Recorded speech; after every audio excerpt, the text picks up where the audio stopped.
What is up, buds? Welcome to Weed&d, the pot positive live tabletop role-playing experience. I am your dungeon master for the night, Brandon Allen McClanahan, but my buds call me Bam. What's up, buds? Holy crap, so good to see you, so thrilled to be back. Honestly, guys, the world is a crazy place right now, full of sad things and disease and just it's tough. These weeks have been hard, and this consistently is the rock that I return to. I personally, we had a rough week here. We had another passing of a dear friend to this stupid fucking virus, and literally it means, I have to say how much this means to me, how much the support from all you guys, the messages that I've gotten throughout these past weeks and stuff, my cast who's just always here, always down to play and just crushes it every single time. It honestly, it means the world to me, guys. And if this has had any kind of a similar effect for you, if it's just like a nice place that you can come to get away from all that madness, that's the most any artist could ever ask for. So thank you for hanging out with us. Please be nice to everybody who comes in here, even if they're dicks. Let's kill them with kindness, guys. Big shout out to the buds, the community, ever growing, people over on Discord. We do have a Discord. Come hang out over there. There are some really exciting things on the Discord that you get to see before they roll into the show. So we do some polls and questionnaires on there to get some take the temperature on some ideas that we've got going on. Munge Party, our gold standard bud Munge Party, has been doing some incredible animations with some of the 2D art that we had through the Spine program, and they're incredible. I mean, honestly, anytime I'm having a bad day, I go and I look at Brian and Bruno are just wiggling, and it's called We Wiggling, and they just dance, and she just wiggles her little legs. It's fucking awesome. Come over to the Discord, hang out. We play video games. We talk D&D. It's absolutely a good time. You can also find us all over the interwebs on all the various social medias at Art Hard Studios. Art Hard is like our whole thing. We're on Twitter, Instagram, Facebook there. Also, if you're on Facebook, join the Weed&d Hub community.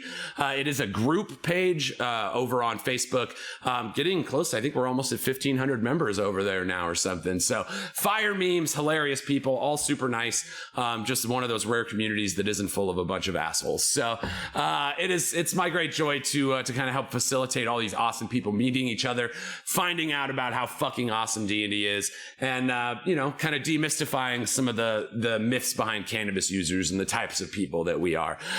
This show is very proud to be pro cannabis. All of the people that you will see on this show are cannabis users, and they're also extremely successful, motivated individuals that don't just sit around staring at the floor all day. So, that's a big part of the mission of this show. It's something I try to remind myself of a lot. To speak of a point of privilege, I am a white man making money with a cannabis show while there are people, primarily people of color, in jail for using the same substance. I think that's ridiculous. And I think that any of you that have connected to this community, and if this show resonates with you, come to the next step. There are organizations like NORML all over the United States that are pushing for cannabis advocacy and legalization. We're talking about decriminalization and these really important matters. I know weed's amazing and I love it and I love smoking it, but I feel personally like there's a little bit of a calling to us to do our part to kind of help the whole ship go. So if you've never really done it, or you've never gone to any of these little community meetings, or they have them online now, which is great, join we have Las Vegas NORML, but NORML is the national agency for cannabis legalization. We have great, phenomenal groups like the Chamber of Cannabis, an all-woman cannabis company out here that's really trying to change the way these industries are set up. So yes, we love weed. Yes, we love D&D, but we also want to help this thing that's helped all of us so much. So do Bam a favor. Even if you just check it out, take a look at it, see. Sometimes all you got to do is help sign some bill that'll then go and get voted on. It's those small steps that can really help change the world to a better place when it comes to its relationship with cannabis. So I just had to get that out of the way. I highly encourage everybody to start actionizing our beliefs a little bit. It's like, I hope that we've done our job in showing you that most of what you know about cannabis users is not true. I'm sure we've also validated some of your assumptions about cannabis users at the same time, but hopefully more good than harm. I seriously, guys, it's something that's just been on my mind a lot recently, so I wanted to address it here on the show with you guys. And if you have any questions or anything, that's what all these social medias are for.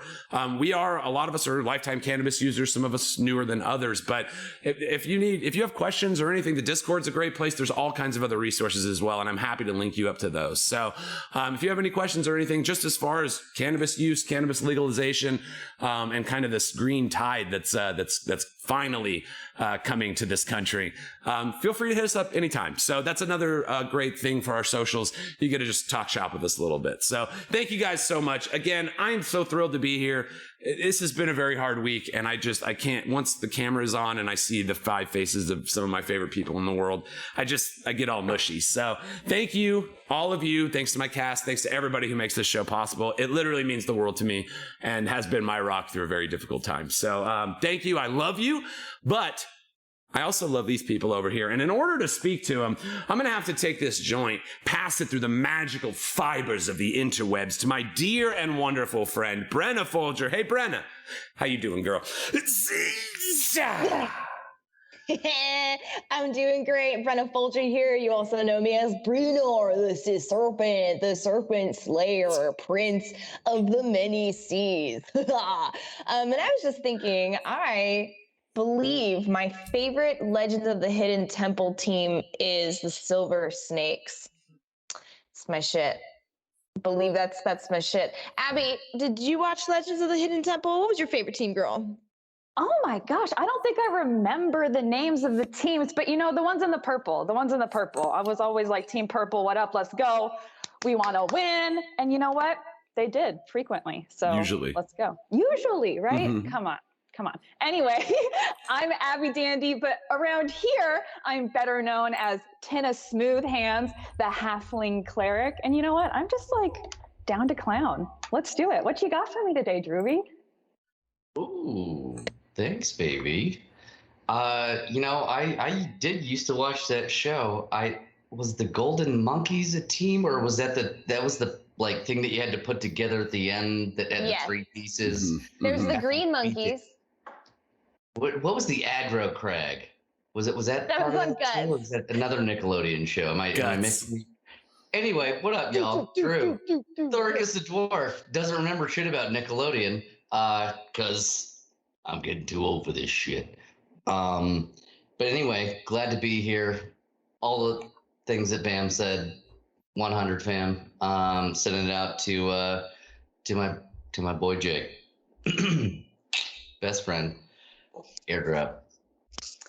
Here comes the weed. Hello, weed. Let's smoke. What's up, guys? Jake Taylor here as Real Arthurvan, the arcane trickster rogue. Legends of the Hidden Temple. Man, the old Olmec days. Got a place right here. I'm glad you said Green Monkeys. I'm like, I liked the green team. I think they were the monkeys. And then I guess Blue Barracuda. That was one too, right? Yeah, they shit slapped y'all. All right, Gus. What you got for us, buddy? Yo, thank you, Jake. That's right. It is your boy Gus, Two Blind Langley, and your boy was a silver snake back in the day. I don't know if you knew this about me, so I guess I got to rep the squad. But as an adult, I'd probably go with the blue meanies. Sending it back over to Bam. Makes it back every time. The internet is a powerful wizard. Let's see, Legends of the Hidden Temple. I'm just going to touch upon a point that my dear friend Abby had made. It's the purple parrots, girl, and the purple parrots wrecked house. I actually think statistically they might have done the worst, but I did love them. And because purple is like Bay, as you can tell, Art Hard Studios is all purple, and it is definitely the purple parrots for old Bam. Guys, holy crap. Let's kick us off some of this sweet D&D. We got us a little ritual we like to do around here. Maybe you've heard about it, maybe you haven't, but we like to take a lighter like this in pizza we crust lighter here. Make sure we're not going to light any of our friends, family, or household pets on fire and go.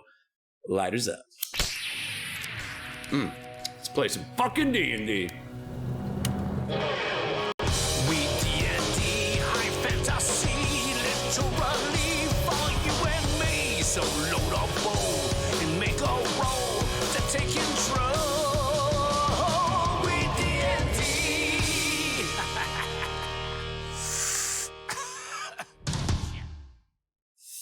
Ooh. That intro does it every single time, guys. That is our man, Sandy Stein, who does all of this original music you hear for the show. 100% created originally by one brilliant wizard of a man. But if you will please allow me to set the mood.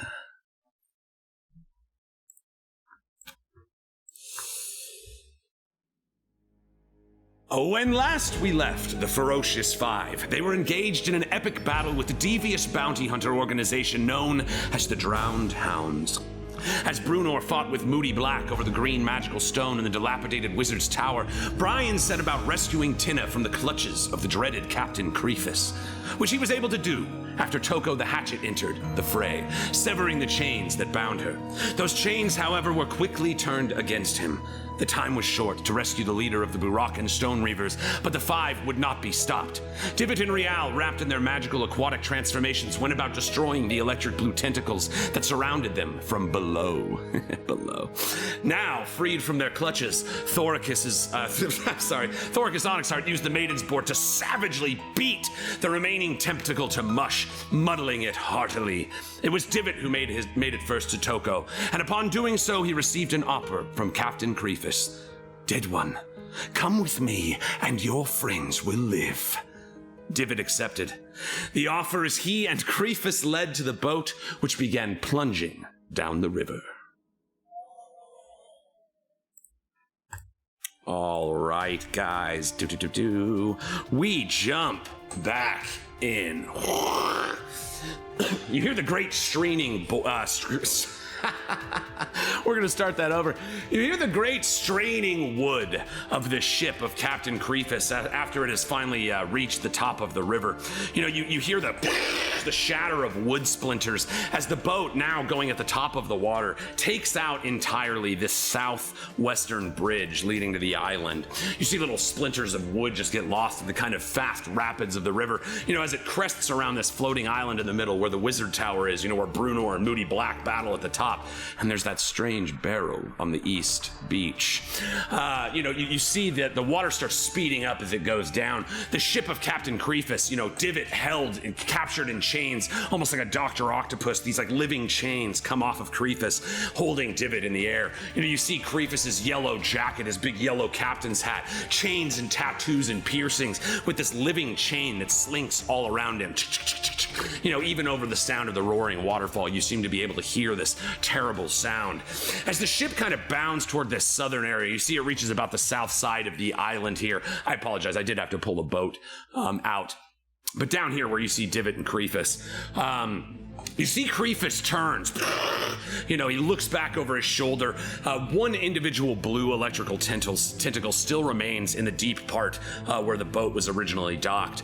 To the north of that, Tynna, you know, you're lying on the back of Brian the Dracodile, who has one arm kind of hanging onto the cliff edge and his wings holding to support you. You know, he seems to be kind of waiting to see how you want to go about it. You know, the wound from your stomach where the giant ship's anchor came through, still, you know, dropping a little bit of blood on his green emerald scales. You know, it's just kind of dripping off.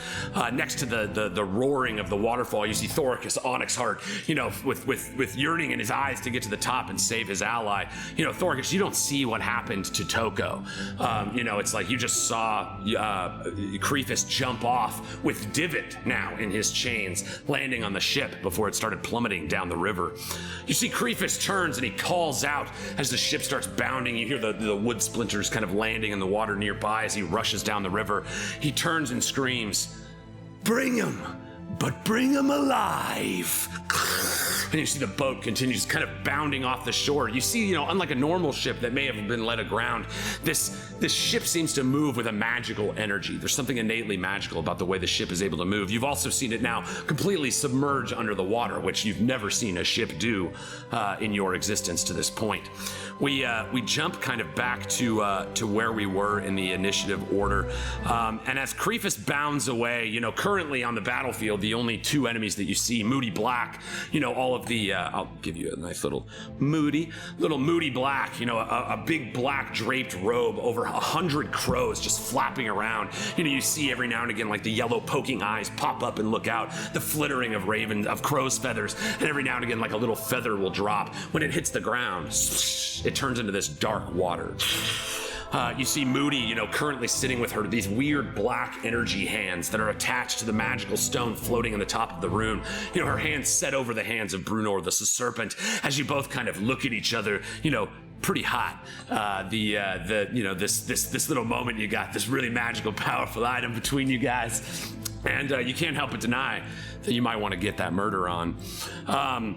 You look back, we kind of, Thoricus, as you're kind of climbing up, you feel the rocks. Your hands are so strong that you're actually you're in such a rush to get up the rock. You're actually crushing some of the stones as you're climbing up. It's like you're in such a rush to get to the top that you might actually be taking a little longer to get there.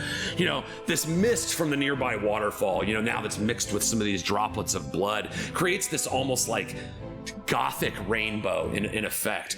And as we follow the beams of this light splashing down in the water particles, we see the broken form of Tokko the hatchet laying on the ground. The wounds from all of the chains that have grappled into his body, have now left him in kind of a puddle of blood on the ground. Tokko, what do you do?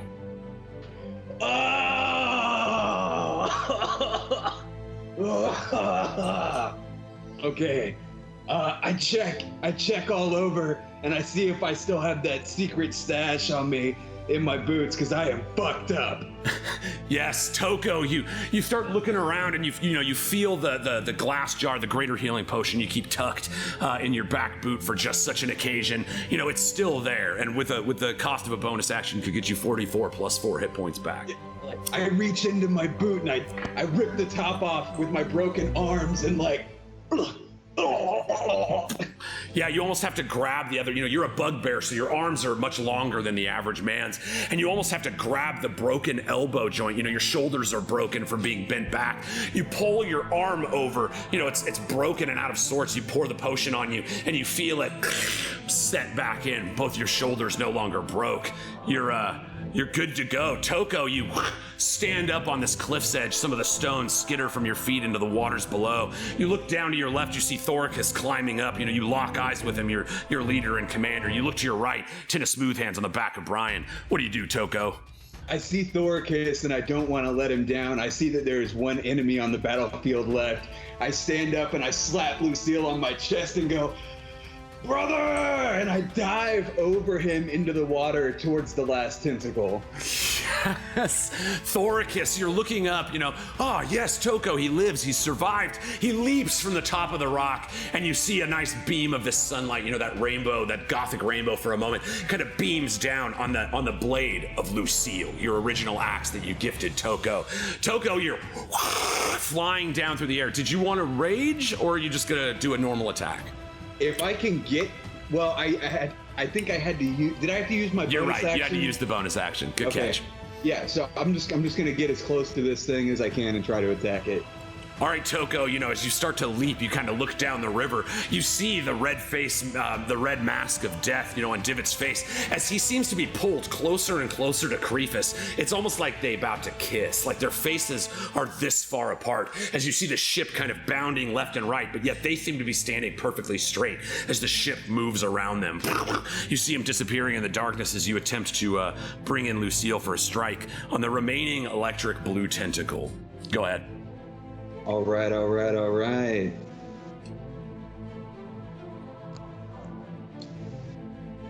right, let me know if that goes through. It does. 12 AC, just good enough. Holy crap, 15 damage. Tokko, what do you do? All right, so it's a long tentacle. I want to slice it from the top all the way down to the bottom and split it like, like a bow and arrow in a Robin Hood movie.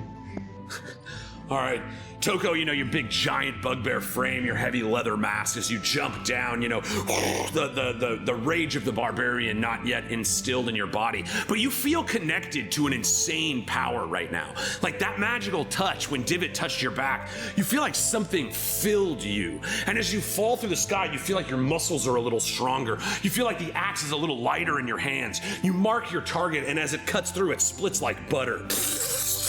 You slice this thing in twain, and it, falls apart. Tokko, as your body splashes in the water, you slash this electric blue tentacle in half. You watch both parts of it split to either side. And as you're, the rush of water is filling your eyes, the surging sound of the waterfall nearby as the water starts to pick up toward the rapids of the river around you, you find your axe bumps into something at the base and bounces off.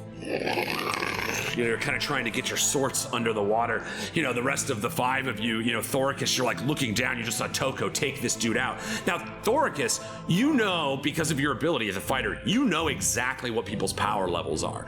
It's like you've almost got the Super Saiyan, little visor. And so as long as you spend a minute, you know how strong they are. You have done this to Tokko, and he's not that strong. You've gauged him, and unfortunately, even though he would like to be, he is not as strong as whatever just did that, and so it's like, in this strange moment, Tokko seems surged with a new strength. You look down at the water and you see as the tentacles split, there's like this small egg just floating in the water. It's got a little chink in it from the axe of Tokko. And you see the egg, Tokko, as you're looking down at it, just kind of starts to dissolve.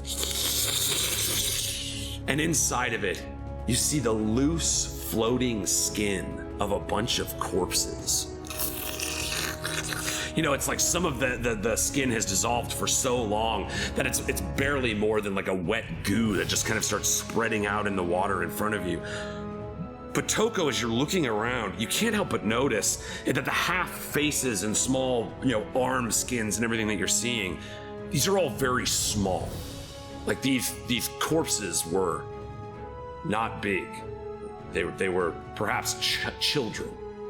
You're kind of looking around at all of them, and then suddenly a little whirlpool starts surrounding you, Tokko. You kind of start getting cast around by the pull of the water, and you see all these strange skins start stitching themselves together.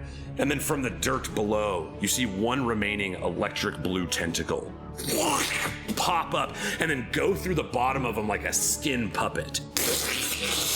You see this tentacle. Out of this tentacle comes a terrifying sight. The ripped skin of the shattered child, Drench. You see, this green seaweed-like hair drips over her face. Her mouth stitched together. Little patches of different children's skin make up the body of this creature, Drench. Brunor, with your knowledge of the Drown'd Hounds, akin to how Moody Black was a creature made up of all of the, crows sent out to sea to find land that never returned.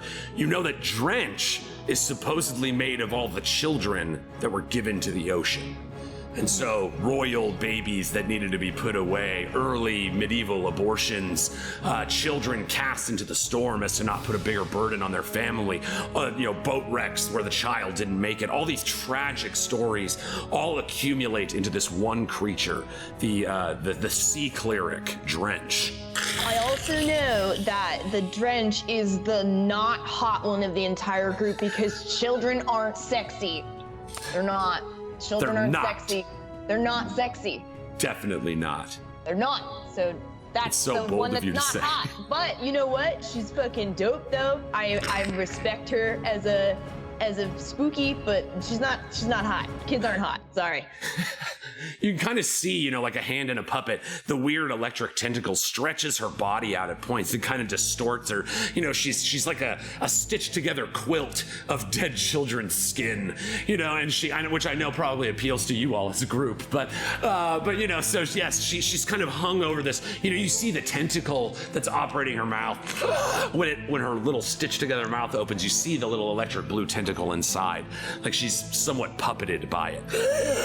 You see she floats up, Tokko, she's standing there right in front of you, and you see she looks you in the eyes. And when she opens her mouth, just all of this blood red water starts spilling out around her and filling the water around. You see some of it streaming off in ribbons toward the river downstream, but it's making it very hard for you to see around her. It's like a bloody ink.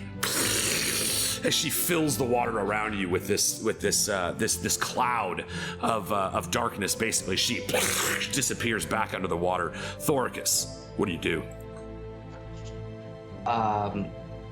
Okay, good. I'm off of mute. I would just first off, before anything else happens, just like to ask, what the fuck just happened? Are you kidding? Are you kidding? What? Who? Why? What? No. Nope. What? I know I wasn't that high. What the fuck just happened? So much happened. What are you talking about? Can anyone help a brother out? Come on. What happened? What? Your Tokko? What? Yeah, Tokko I mean, I hatchet. was on the switch. What are you talking about? Okay. Yeah, This Tokko, one, Gus. Cameron. All right. What do I do? All right. So, what do I do? I, of course, take it with a grain of salt because I've seen kids. Papa's been around a long time. I've seen some shit. But I fucking hate werewolves. He does. That goes way back. That goes way back. Fucking hate werewolves. But yeah, I guess I want to help Tokko. Yeah, Tokko the hatchet. Yeah. What known is Yeah, Gus. it for like a, I mean not like a long time, but only like 56 episodes or something like that. But who cares about that? That didn't have to change without any of us. Was I the only one that didn't know? I was the only one, wasn't I? I still don't know what you're talking about. Tokko the Okay. hatchet. It's fine. Gus's I'll roll character. Fucking let's make it weird. All right, Tokko, I'm coming at you, bro. I'm gonna help you out. You and me, we're gonna be the Rocket Boys. Thoricus! Yeah. Yeah, you know, Thoricus, you see your general floating around in these murky, muddled, perfectly square ink waters. So sweet. You do know that your vision would be hindered if you were inside of it, so you would have disadvantage on attacks against this creature, even with your water breathing underwater. in this bubble. You know, you also see Moody Black and Brunor fighting in the tower. Yeah, but Tokko was just wrapped up in chains and about to die. Like, and that's the whole reason I was headed up the cliff face. It's a good reason. Cliffhanger. And then An actual cliffhanger. evidently a lot of shit happened that I was not made aware of. So I'm just, you know, it's fine. I'm gonna roll with it. I can make decisions on the spot and not have to stall for time to make decisions. I will go yes towards my brother Tokko that I was going for anyway, because Yeah, you are pretty close to the top, so if you wanted to like get up and then jump off the cliff, you know what I mean? Like that's you don't have to like climb back down. I kind of was climbing you up the rocks in storyline. Oh so. yeah, no, I would like to make an athletics check and fucking like backflip, like backwards Lara Croft dive into the water, and then like just, you know, because I can breathe underwater now. Thanks, by the way. Big ups. Yes. Respect. Yeah, get back in my boy Tokko. Like I got his back. That's all right. So yeah, give me that. Give me the athletics check. If you do, I'm gonna tell you it's a flat DC 20 to disregard the disadvantage. Like Thoricus, you're so quick to the jump that you see where, you know, the water is still kind of pooled where she went down, and as you plant your big heavy foot on the mountain to do your sick backflip with a 23 on your athletics, how do you want to do it? You do get a free. You don't have disadvantage this round on your attacks against Drench. Okay, so what I want to do is, as I'm like climbing up, I'm like looking back over whichever shoulder it is. I don't know Your the left. angle it is on the map, but I look over a shoulder to see what's happening down there in the lake water area, and I'm like, I can breathe underwater, and that's my boy, and I'm gonna go help him out. Fucking, of course. And so like as I'm climbing, be like, I'm gonna make this dope though. So I'm gonna like I said, kind of like ninja run up the wall a little bit and like backflip and look super finessey, or I'm not dexterous in real life, so I don't. Yeah, no, it's more actually strength. Like, you know what I mean? Like, you're like, actually use this. But yeah, and as I'm in the air backflipping, I want to make goggles so that I can see underwater and don't get disadvantaged to anything. Booyakasha! Weren't ready for that one either, were you? You can't do that. I know. I know. It was a good athletics check. I just wanted to throw something your way though. Everything else totally works. Pop out.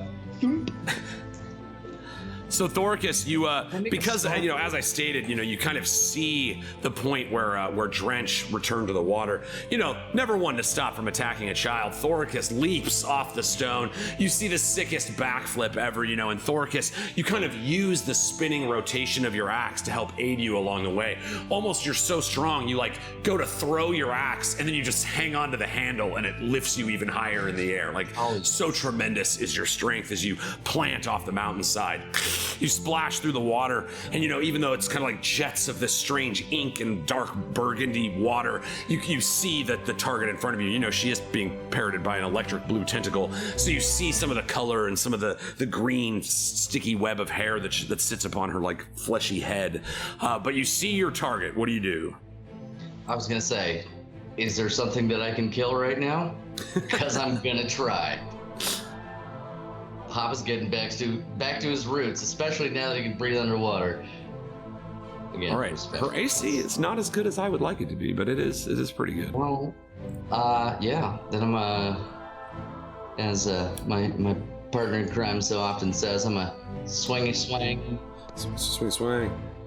Whew, that's a hit. Then I'm a swing. That is also a hit. 16 AC, just so you know. That's what she has. Oh, thank you. God, usually I have to pry that out of you. I figure it's easier for us all to just be like, I hit it, I miss. All right, and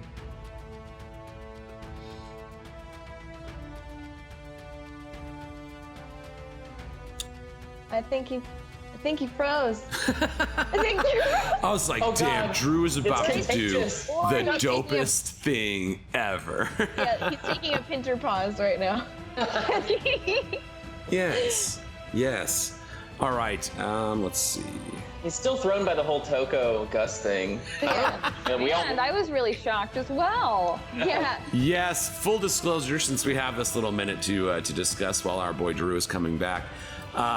No one knew. This was a secret. I was more surprised than anybody. Well, all right, Divit knew. So that's where the problem is going to be. I can't stop calling you Divit.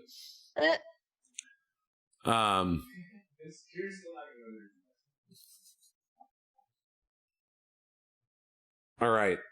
I'm not sure what this is going to do, so let's take us a quick break real quick. We're just going to get everything set up, and we will be right back.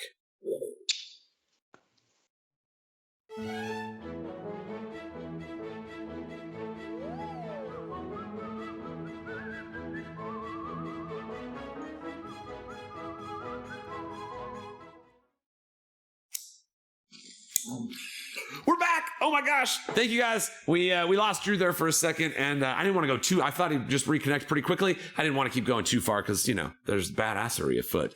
So thank you guys. We are going to jump back in. Thoricus, you just blasted him for drench for 17 damage, and it's still your turn. What do you do?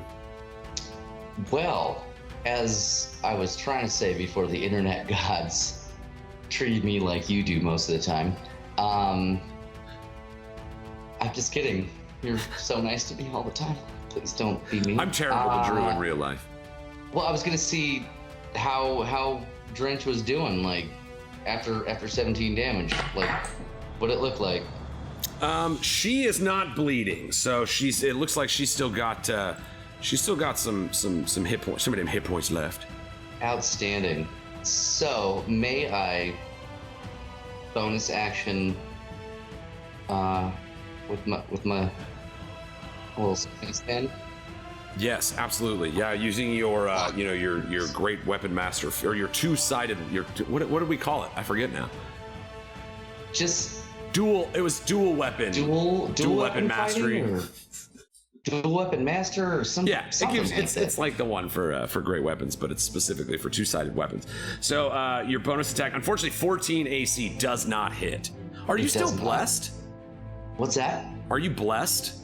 I was not. I was unfortunately just outside of range. Yeah, unfortunately, it's just Rial and Brian. Gotcha. Okay, I just, I figured it would happen last time. I would double check. So unfortunately, Thoricus, your first 2 strikes do hit, but your bonus action strike, almost like the ink, you're able to push through, and she keeps sliding farther and farther down. You're letting the weight of the axe, each swing pushes you deeper into the water, just the heft of the blade and your immense strength. But finally, it's like as you're looking at her, you see her little like faded, stitched together face look up at you with the green hair, and she's just like, and the ink kind of covers and distorts your vision. You're looking around, you swing one more time, and she's not where you thought she was. Is that the end of your turn? I guess normally it would be. So I'm gonna action surge. All right. Yeah, you still see her. I said for the rest of the round, so it's only fair you don't have disadvantage for your action surge. See, I knew you'd be nice to me, just so you could tear me down. I said for the whole round. That was part of the DC 20. What? That was part of the DC 20. I said it was for the full round.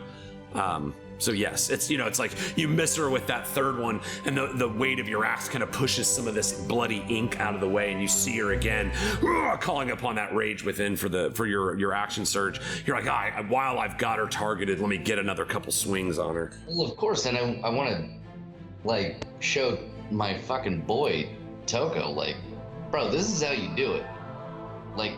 Use that. Don't get wrapped up in chains and die. Just get super pissed and break them chains. Yeah, the way you did it was I'm glad you tried. Right. I'm glad that I got to see you fail, because now I can teach you how to not. Maybe do a backflip or something. I don't know, bro. Maybe backflip. Build some goggles. I don't know. But don't get wrapped up in them chains. All right, Thoricus, you have one action, no bonus action, but you have an action remaining. You could do a full attack if you wanted, or anything else that your mind may bring up. Ooh, right. 1 miss, 1 hit. Another 7 damage though, pretty nice. Yeah. You don't like it? It's fine. That'll do. You see that, the first strike again, it's just so hard to see her in these murky waters as this kind of weird, bloody ink kind of floats around you in the water. You can barely make out the body of Tokko, let alone drench as you go deeper and deeper into the water. Now, Thoricus, you're able to breathe this water thanks to the water breathing spell from Brunor's shield, so you're not at any risk of drowning. Tokko, however, you see as she goes deeper and deeper into the water, it may be a tall ask for you. Now, you have a high constitution, so it's like a matter of minutes for you to drown, not rounds. So you'd be okay, but you just know, Tokko, you don't have the, it's not like you're an undead revenant who doesn't need to eat or breathe underwater. I don't even know why I would say that, but it's not like that. You do actually have to worry about breathing and eating and probably pooping. I heard there's a member of the Drown'd Hounds like that. There is. She's correct. Yeah. Hot. All right.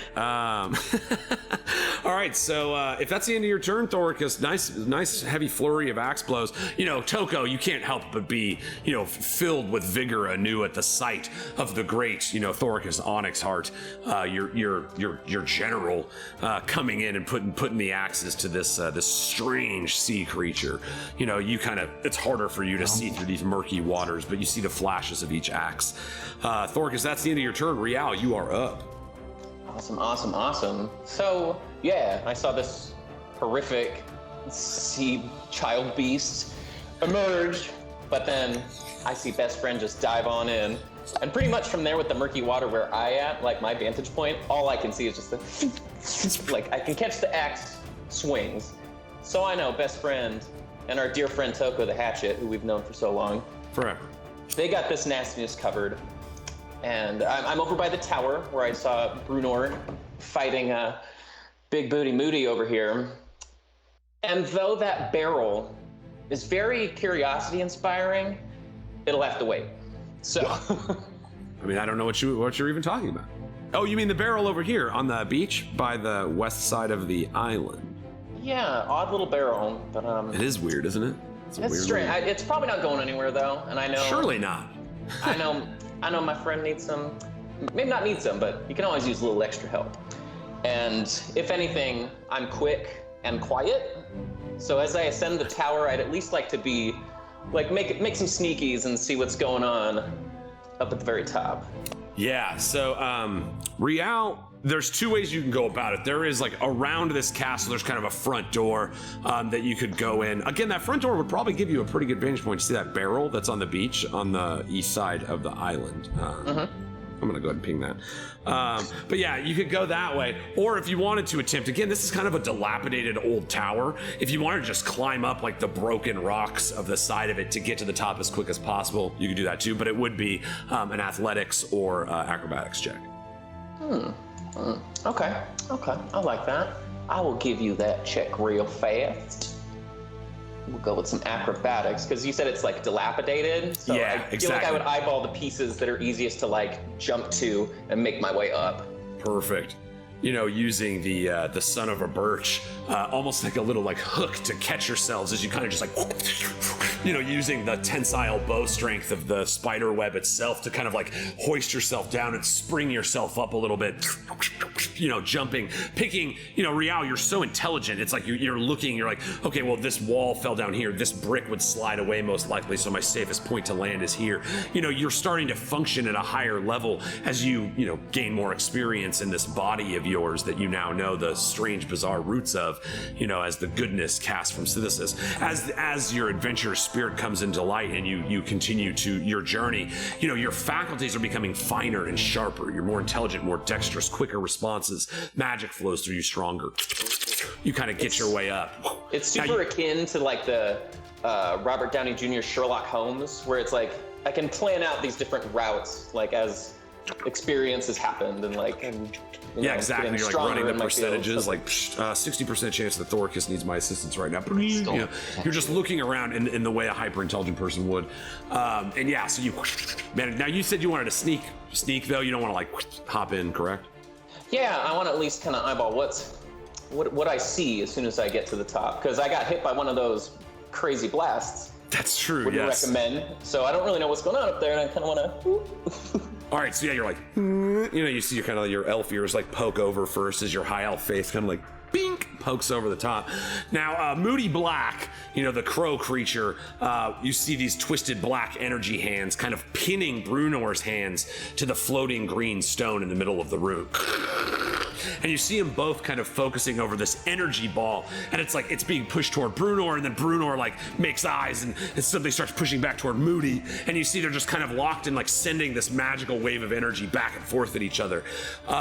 You know, Rial, you can't help but laugh at the fact that it's like Brunor really doesn't know anything about magic. You know, it's like it's in classic Brunor style. You see her eyeballing it, looking like, how can I ride this thing? You see she's just looking around like, and you're like, no, not the magic item, Brunor. And so in true Brunor fashion, you know, you can't, like I said, you can't help but sense a little lightness there. So that's what you see. You know, they're kind of there. You see some of the crows of Moody, you know, still floating around in the corners of the room. There's like two, you know, crows in each corner. The ones that hit the ground all seem to splash and turn into that water, and then you see the chaos of Moody Black's cloak. What do you do? And you mentioned it. I'm the goodness pulled from synthesis. So timeline-wise, I haven't been around for that long. Not that long. And like sexual preference hasn't really been a thought, but I see this cloak full of crows, and I don't know. Doing it for you. Doing it for you. Something. I'm getting like a bit of a croner. I don't know. But I never thought.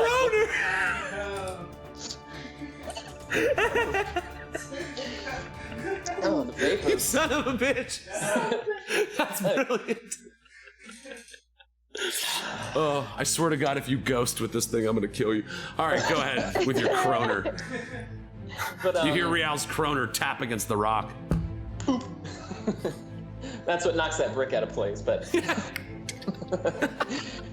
But okay, so I finally lay eyes on this magic object, and I can see the conflict between Brunor and her attractive friend. But I'm gonna go ahead and hop on in there, and just take the throat fucker to her. What better way to say hello? Nice. You know, you see her hands on the stone as you slide behind her, and it's like, oh, my love. And then you throat fuck her. You bring the slash across her throat, or attempt to at least. Can I rearrange Go ahead that and actually give me. She has a really good perception, Rial. So give me a stealth check first, just to see if you would have. Okay. There's technically 5 feet in between the two of you. All right, so she does get a roll of perception. I'm gonna take off the GM blinder for this, but she has +10 to this. So here we go. Let's see if she spots, if the crows see you. Ooh, they don't. So boom, boom, there it is.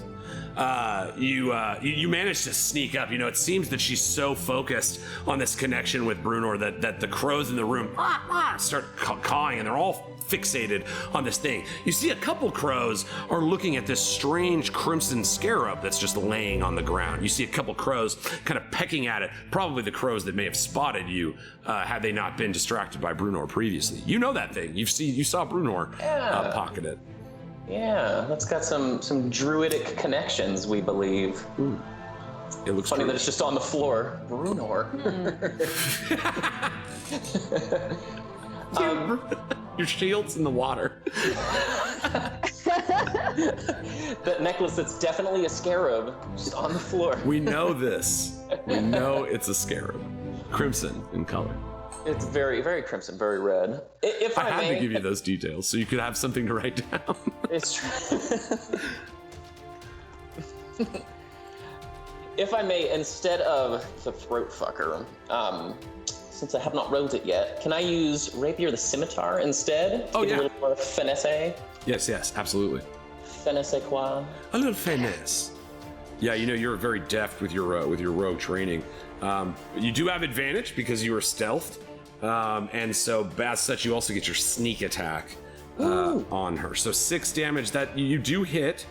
You notice that when you pierce with your weapon, you notice that it's like there's not much of a body to hit. You skewer the wing of a bird, and you never like land home on a body of sorts. So you feel like your piercing damage might not be doing its full effect. I was curious about that, so thank you for clearing that up. It's kind of like, because I can't necessarily identify what's in the cloak. It's correct. Like shooting fish in a barrel or stabbing crows in a blanket. Yeah, Depends exactly. on what part of town you come from. Exactly. Yeah, it's just like that. You know what my father always said? Son, sometimes life is like stabbing a blanket full of crows. Yeah. Oh, I love you guys I'm so from much. Missouri on that one. You guys are on point. All right, so you do get sneak attack damage though. That's a 5d6 there. And you're rolling. A 19 on top of my 6.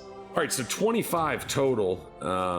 And then, yeah, like I said, the piercing damage seems to not be doing the full effect, having no body to really land true and hit on. But yeah, you know, you're like I said, your rapier just kind of pops right through. Scimitar, the rapier pops right through the cloak. You feel it maybe contact like the wing of a bird. You pull it back out. There's like a crow's feather on it. It splashes into water as you pull your blade back out. Interesting person we got here. Moody. Sweet. This may be unorthodox and it may not work to its typical purpose, but can I cunning action hide under the cloak? Yeah. I'm curious what's in there. I gotta know. So can I just like? All right, yeah, you can. Okay. Go ahead and give me a stealth check. Let's see what we got, guys.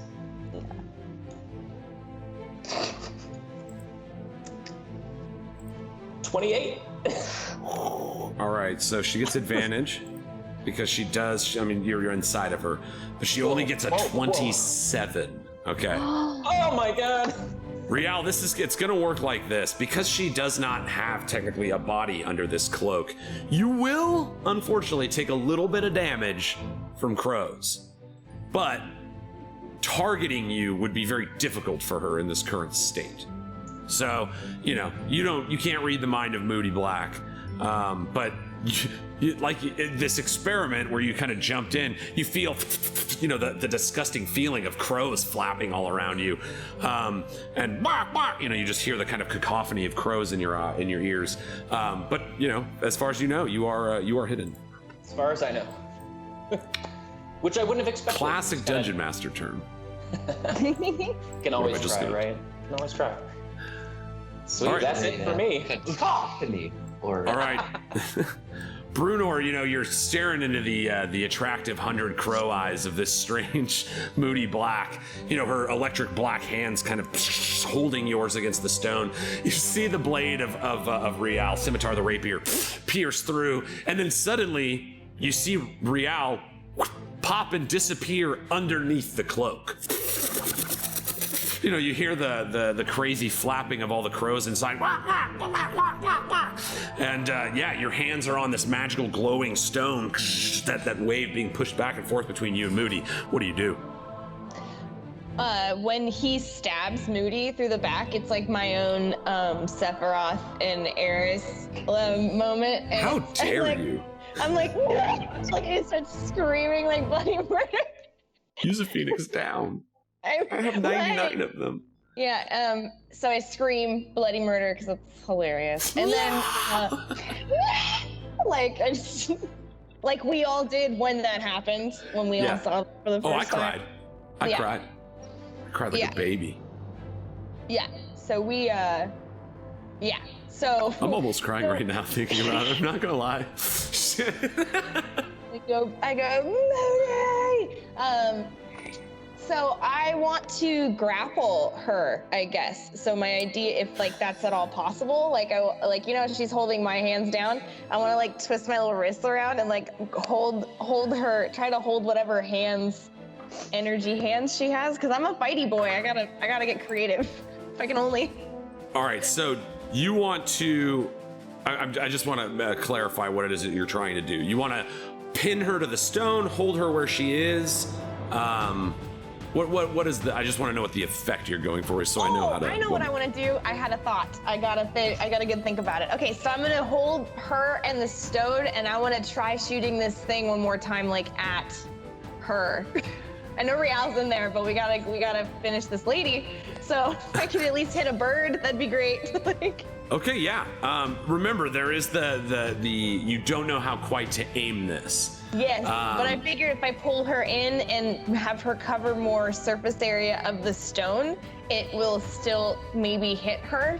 You know what I'm saying? No, I like it. Yeah, kind of trying to grapple her against the stone. Yeah. And then now you would use one of your, actually no, because you have 2 attacks, so this would work. Your first part of the attack action would be to grapple. Your second attack would be to try to shoot the beam. So to grapple is a contested ability check. Okay. She is only one size larger than you, so she's not too big for you to do. And then so it's going to be a competing strength checks. Okay. 24. Ooh, I don't even think. Hold on, where's she at? There she is. She would need. Even if she crit, because it's a contested check. I don't even think she could do it. So even with a crit, unfortunately. So you managed to grapple her. So she's restrained. She can't move away from you. What are you grabbing? The black energy hands. Is that the substance you want to hold on to? Yeah, the black energy hands, which I'm sure they probably maybe go in and out of being like birds, maybe every once in a while. Like if the birds just kind of appear and flow through the a pulse of energy. Mm-hmm. Yeah, she and those crows are one and the same. Cool. I am squeezing this murder of crows. Excellent. And then, I want to try to shoot this laser. How did we do that? All right, so this is actually a lot easier now. Give me an Arcana check with advantage because of your grapple move. You kind of pull this body source against over and into the stone. I'm just like a magic boy. So this is what it's going to be, Brunor. It's going to be a D2 because either you're going to hit Moody or you're going to hit Real hiding inside of Moody. All right, so roll a d4. 1 and 2 is Real, 3 and 4 is Moody. Oh my god. All right. Bruno, 4d10. 4d10 force damage. Why do we roll so bad? So what's nice, it's again, Real is inside of Moody. So Moody will be taking half damage from this as well. All right, so Real, you take 18 force damage. Moody takes 9 force damage. So you see, a couple of the crows are kind of blown out of the back of her like a cannon, as well as like a little bit of Real as he eats the force beam of, hiding inside of a creature that might be attacked sometimes, not always. He's basically inside a garbage bag and you shot like a potato gun at the garbage bag, It's like the chances of him not getting hit by that potato gun are pretty low. No joke, that is what I was imagining. As you should. All right, so yeah. Brunor, that's you have her grappled though, so that's the good thing. Moody cannot pull away from you right now, not at least while still being a part of these black energy hands. And you're kind of holding them to the stone as well. You see the crow eye starting to look a little more panicked. Moody's been getting beat up on a little bit too, so she's not in fantastic shape, but not bleeding. So yeah, anything else, Brunor? The only other thing I can think of is the shadow of that tower reminds me of a wing. That's the end of my turn. I can't tell you how hard it is as a map maker to not draw things that look like dicks. It's like, how many times I've finished a map and been like, that looks like a dick. I can't have that. Looks like just like a dick. Go back, look at when you guys went into the den of Zulithax. Obviously a bicep. There was that big skull, the big skeleton head.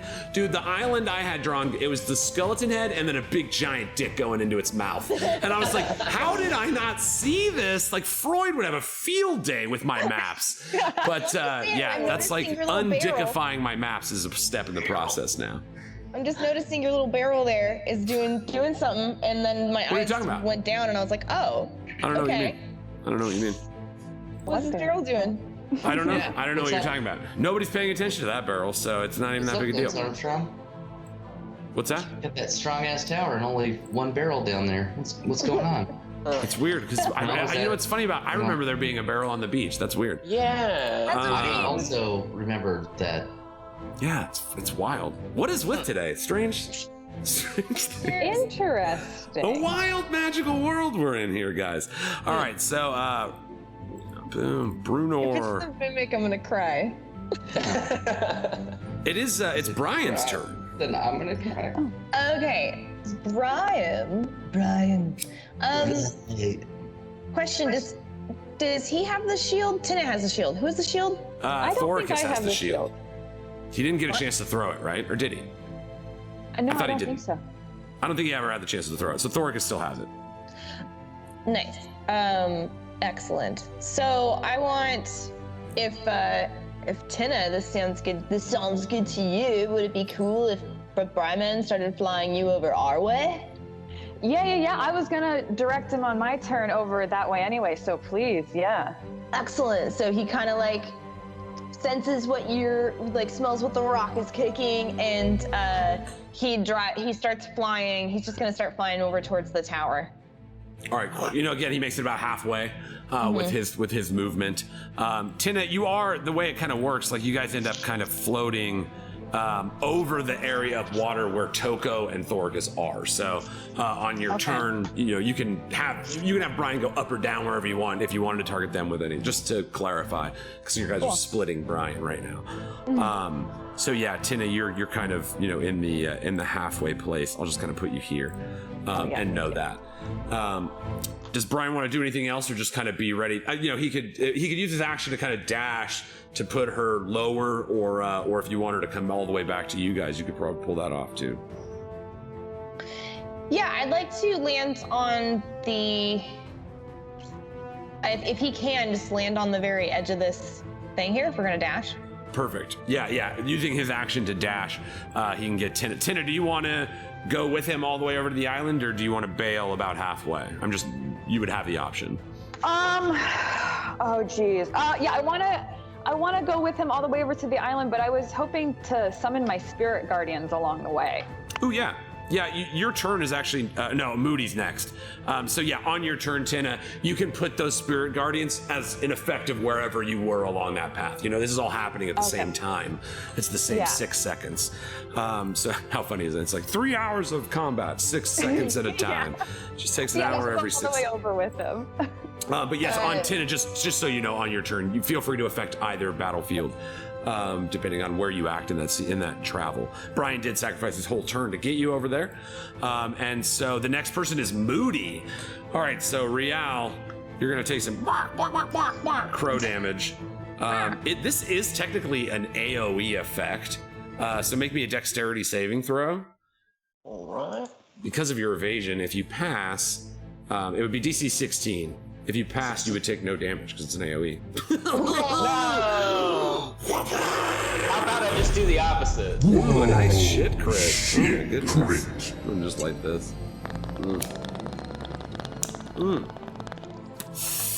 Ooh, shit crit. All right, so yes, unfortunately, Rial, not quite good enough. You'll still only take half of this.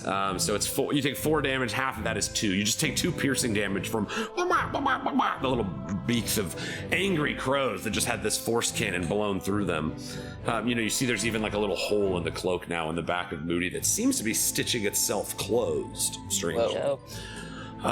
So yes, on Moody's turn, she's going to attempt the same kind of maneuver. She can't move. Her speed is 0, but she still has her action. She has passed, so she's going to aim it back at you, Brunor. Let's see if she can hit with it. Plus 10, 17 AC. That don't hit, baby. That don't hit. Yeah, you've kind of got her grappled, and she starts shooting this beam at you. And you rather than like moving her arms or trying to make yourself hide, you just kind of turn the crystal, or the stone, and it shoots over to the side direction. You see all of the crows freaking out a little bit, and you also can't help but hear a little bit of a clamor coming from below you inside the tower. Tynna, what do you do? Yeah, so I'm on the back of Bryman, and he gets me safely across. But on the way, I wanted to, I see Thoricus do this like really cool dive, and I know that he's up to something awesome, and I want to help everybody out. So I tap into Shantia's light, and I want to summon my spirit guardians, and I want them to like come from like dredged up from this body of water and like looking like seaweed and plants, and and of course the whole gang is immune to it. Dope, yeah. It's a 15-foot radius, right? Is how far 15, it's all around you. Yeah, you see, it just kind of surrounds you and Brian as you soar through the air.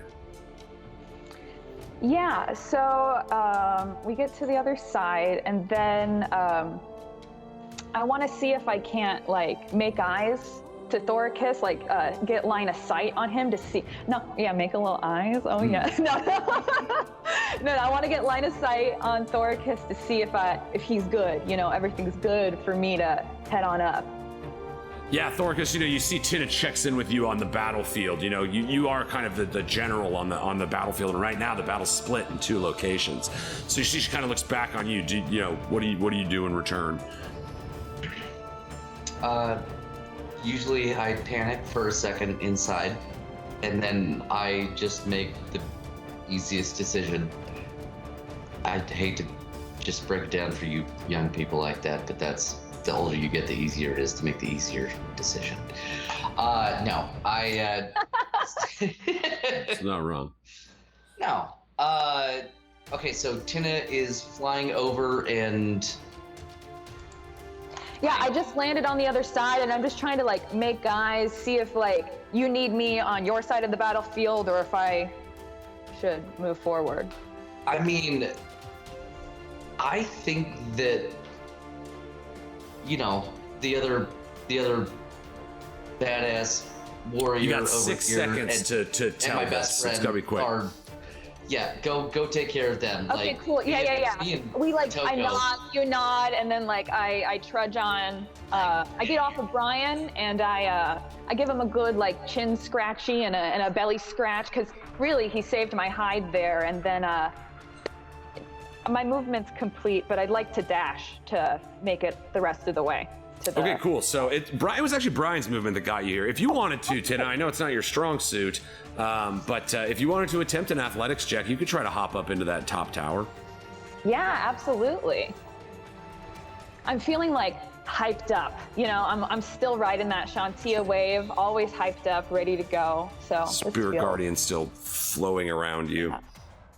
And you said athletics? Yeah. Okay.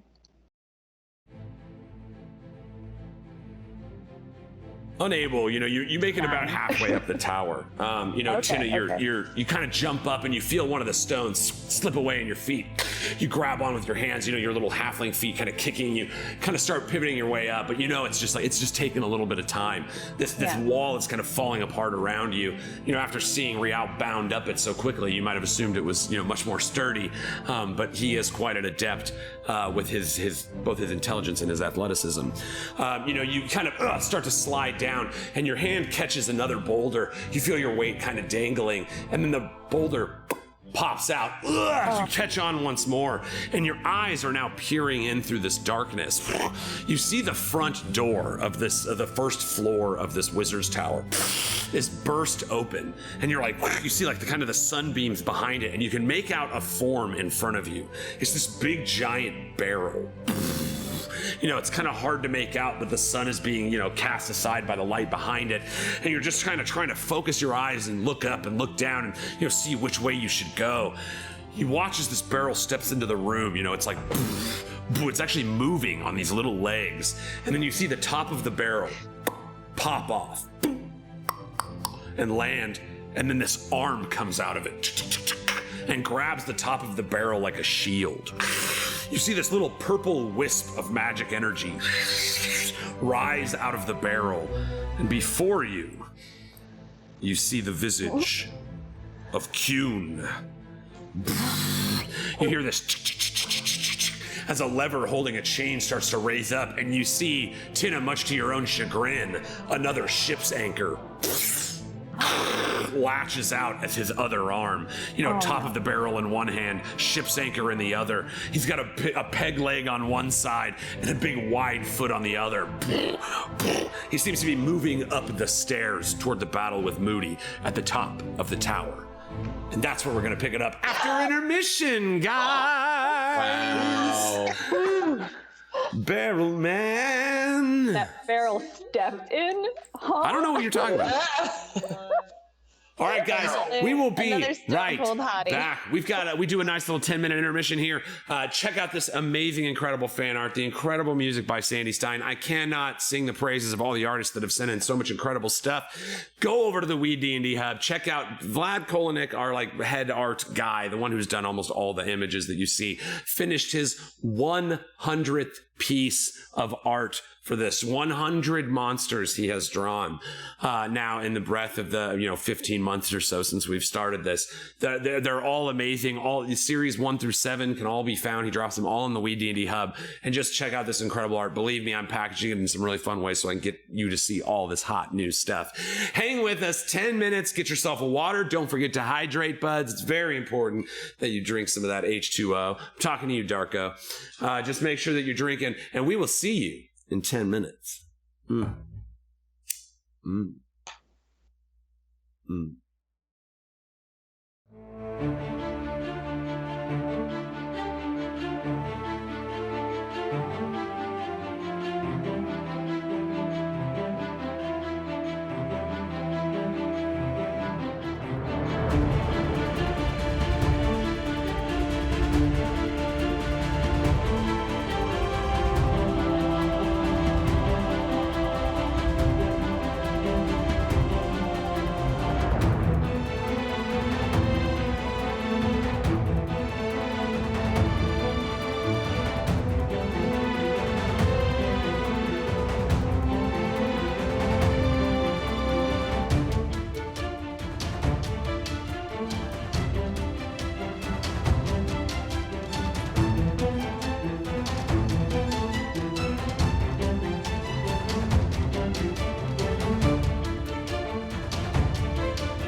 Welcome back, buds, to Weed&d, the Pod Positive Live tabletop role-playing experience. When we left the five, they were in the midst of a pretty savage battle with the bounty hunter group known as the Drown'd Hounds. Moody Black, a cloak filled with hundreds of crows that somehow is just stunning and attractive in the right lighting. A stitched together skins of drowned children with puppeted by an electrical blue tentacle known as Drench. Not attractive in any way. And then now this barrel man has entered the fray. This strange barrel creature, peg leg. The top of the barrel is a shield. His other arm, his left arm, is actually a ship's anchor connected to a great chain. Tynna, as you're peering through the little gap in the side of this castle, or this tower, you see him, against the sunlight of the outside. It's kind of hard to make him out entirely, but you see a little wisp, like a little willow wisp of purpley magic coming out the top of him, kind of like resembling a head of sorts. But he enters the fray. Tynna, it was your turn still. You had used your action to try to get up in there, and your spell. Did you have anything else you wanted to do with your turn, though? I didn't want to...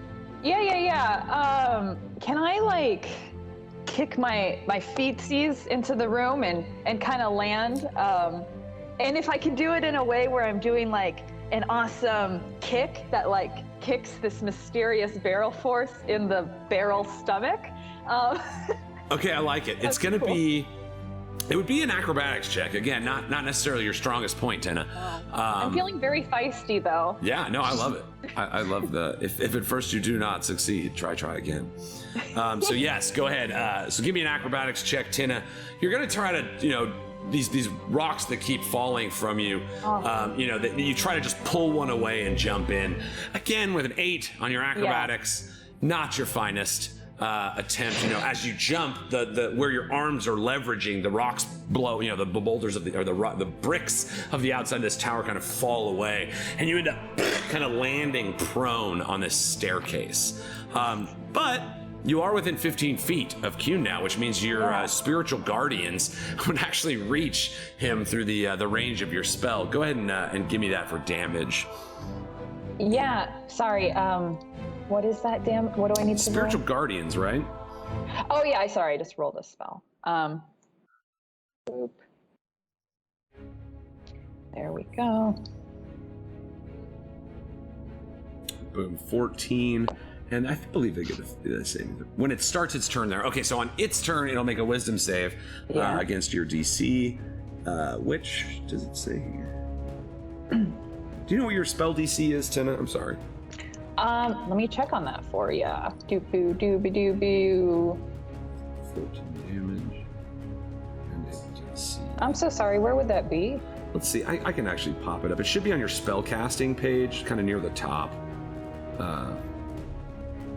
16. My spell save DC? Yeah, 16. All right, so on his turn, Kuhn is going to have to make a wisdom saving throw for being in the... So it didn't work out where you were able to get the kickoff or anything cool and fancy? Yeah, I just biff it, and I'm on the floor, but my spirit guardians are still whirling around me, protecting me. Look, the spirits are dope. Tina's having an afternoon, but the spirits are tight. Yeah. All right, sweet. Well, if that is the end of your turn, then it is our man Kuhn. And since he is now starting... his turn in your spirit guardians, he's gonna have to make that DC 16 wisdom saving throw. He rolled a 12. Let me see what his wisdom is.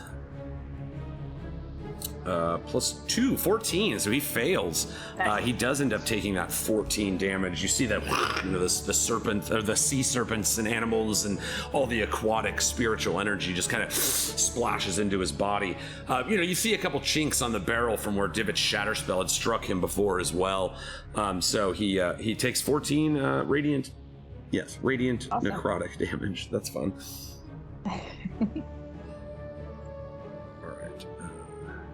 That's a good set of descriptors. Sometimes you just feel like radiant necrotic, Yeah. You're like, I'm garbage, but I feel great. All right. So that is, so he does start his turn. You see kind of his little peg leg planting on the ground as his heavy steps. This dude is extremely heavy, Tynna. You hear him kind of crunching on the ground, as he steps toward you. His big heavy steps coming up the stairwell toward you. Since you are prone, you do have he has advantage against you on this attack.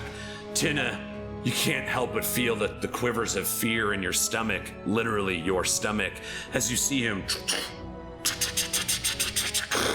And he turns and points the ship's anchor at you. It's like, a little PTSD after having one shot through the back of you as he attacks. With advantage. Okay.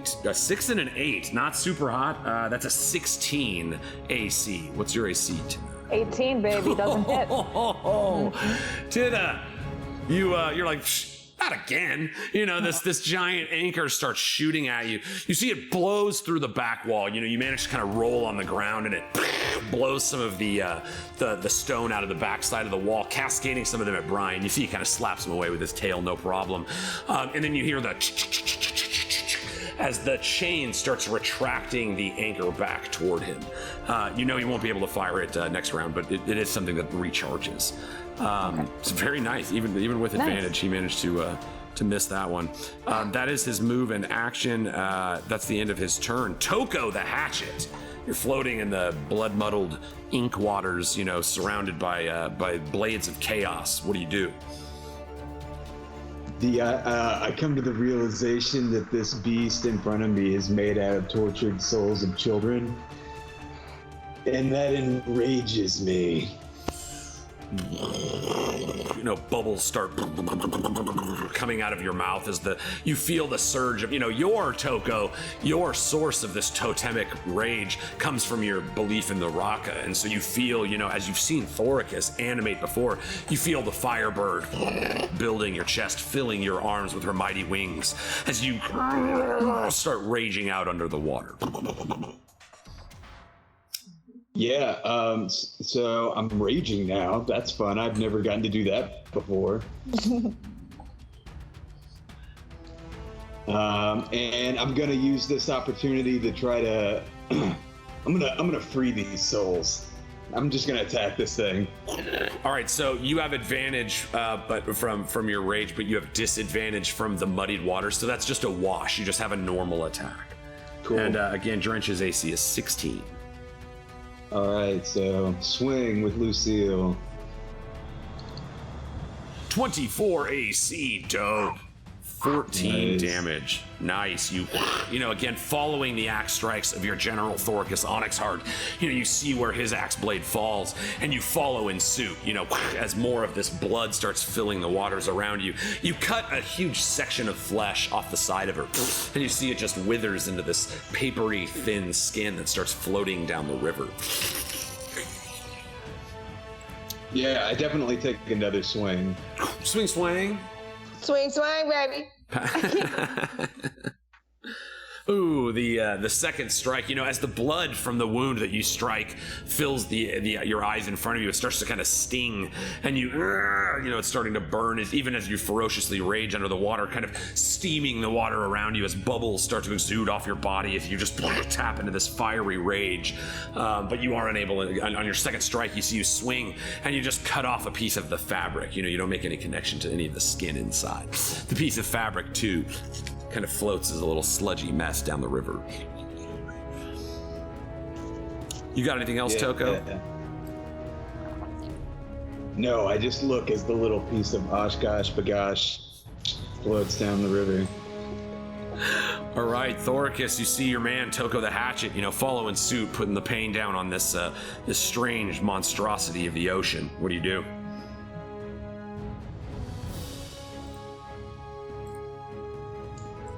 Oh shit. Are you muted or frozen or? Oh. Yeah, you're muted, bro.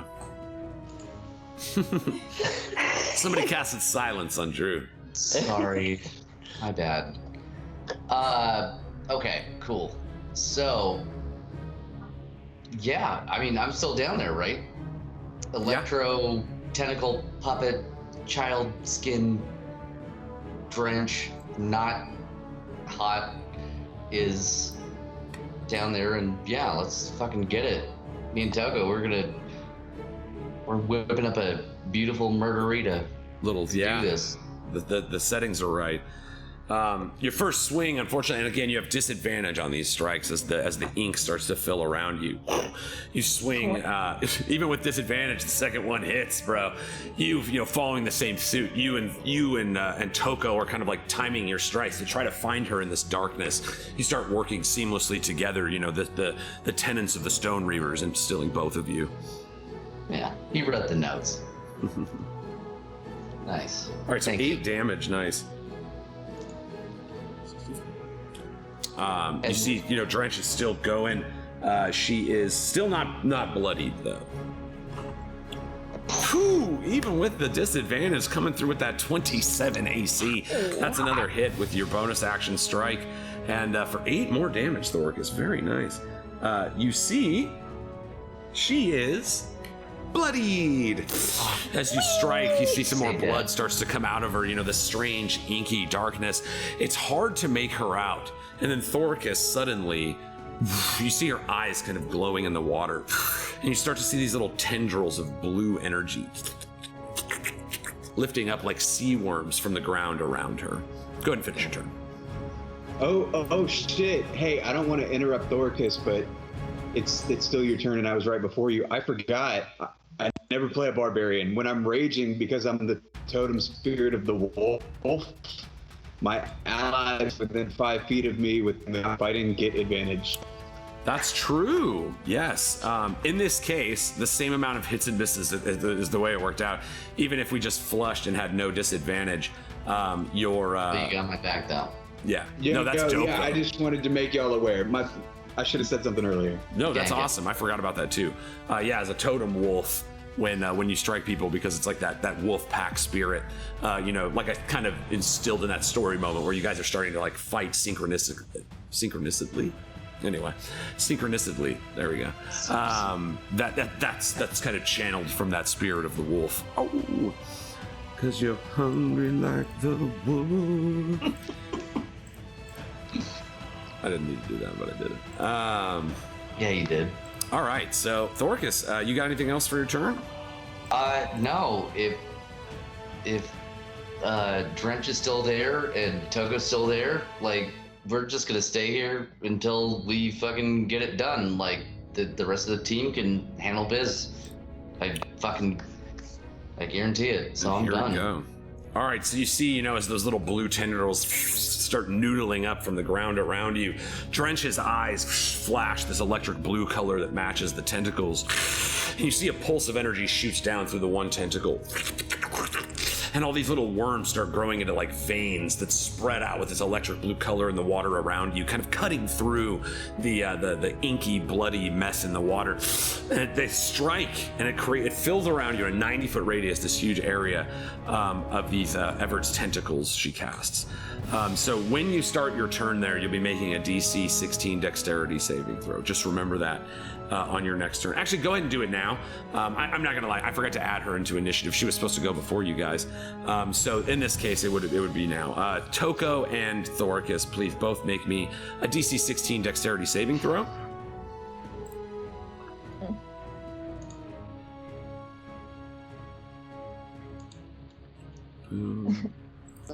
Ooh, not your hottest saving throws there. So yes, you each take 11 bludgeoning damage. I think, Tokko, when you're raged, you take half damage from bludgeoning, if I'm not mistaken. So 11 damage as these tentacles, not like large electric blue like the one that puppets Drench's frame, but just small little like vein-like tentacles wrap around your guys' ankles. Both of you guys are restrained, so you cannot move. And then at the start of your next turn, you will continue to take damage in this 90-foot radius around you.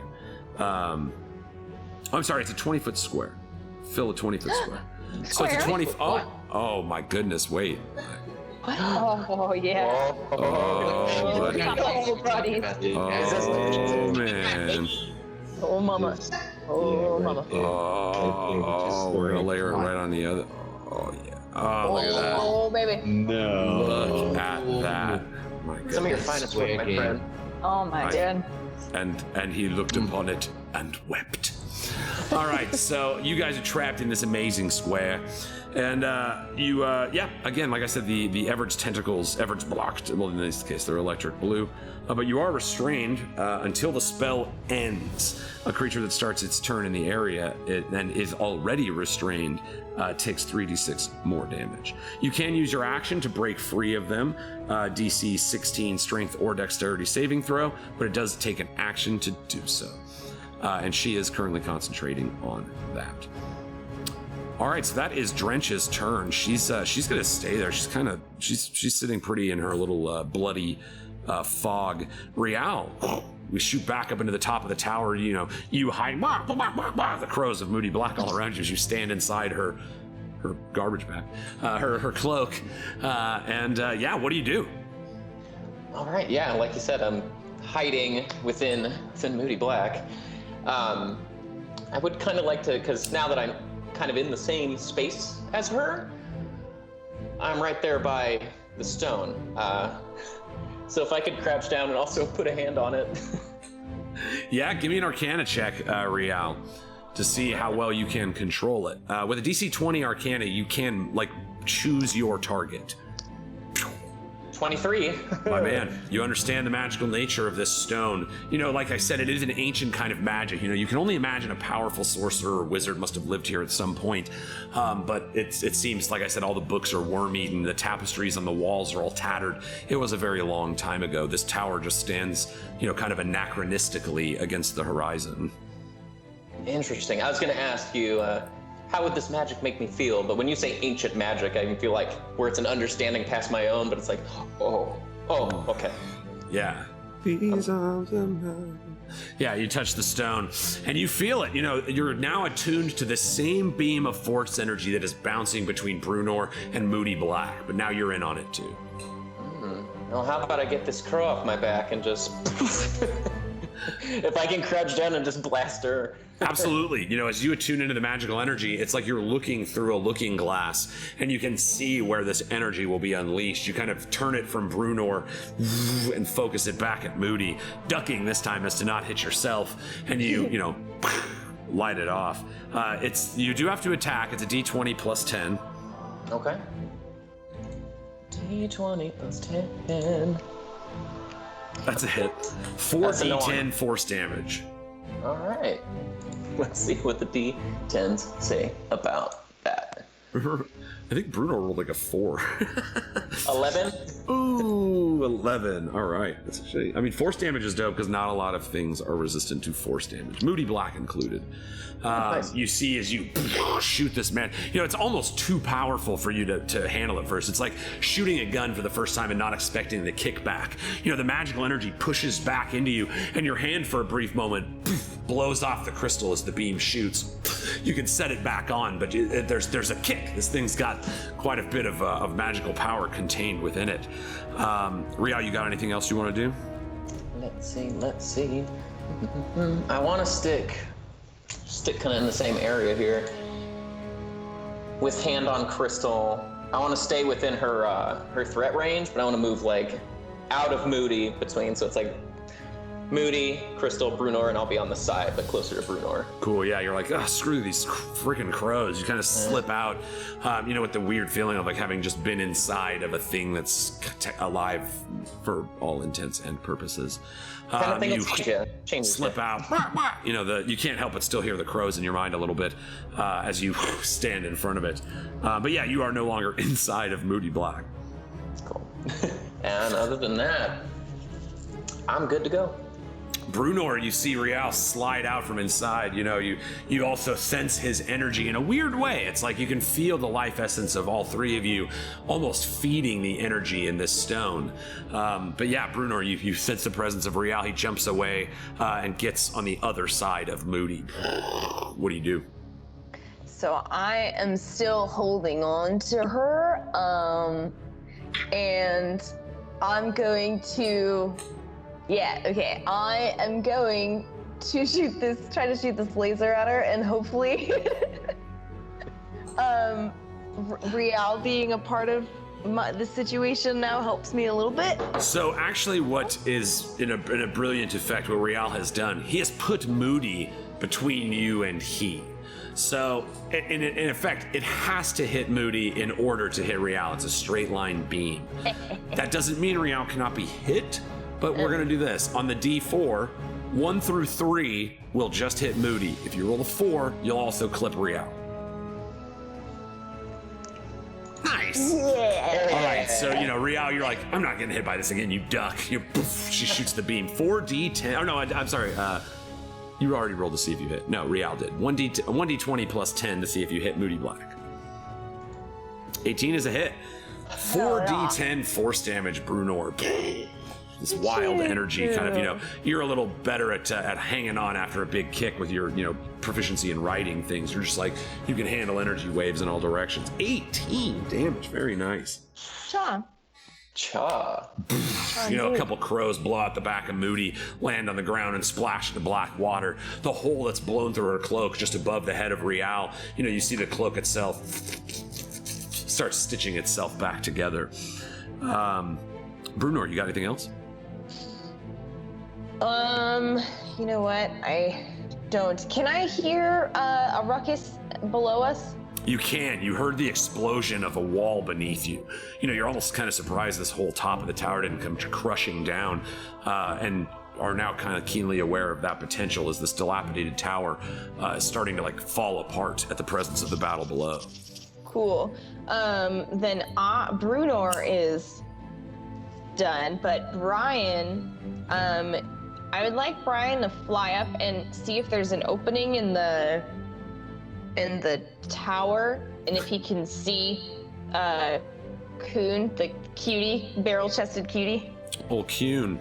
Yeah. There is actually a great big hole right where Tynna's at because of the anchor that blew through the wall right there. So, you know, there's like a big hole big enough for even our big, thick, wiggly boy to wriggle his way through without damaging the integrity of the building any more than it already is.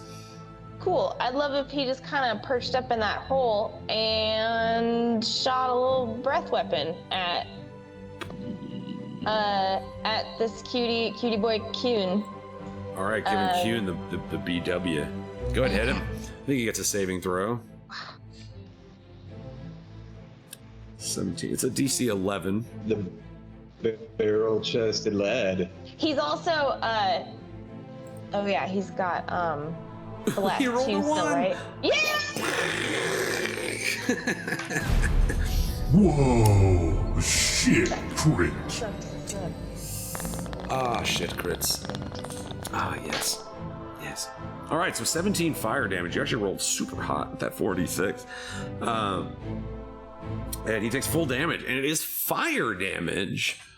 And you do notice, Brunor, that he seems to be susceptible to fire damage, taking twice as much from the source of fire. Big time damage, 34 damage.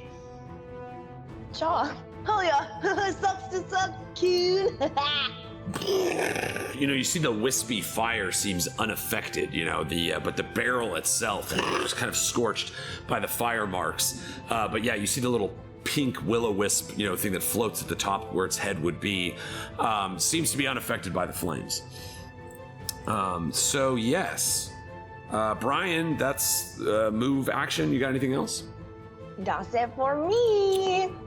All right, you hear the crushing sound of the ship kind of debreaching off of this beach here and continuing onward. You all watch as kind of the Queen Mary disappears beyond the eastern side of the map as the ship plummets and you see it start to go underwater, taking Divit and Kreifus with it.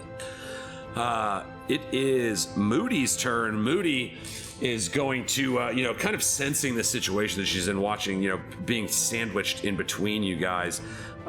Moody's going to... You see, you've got... let's see here.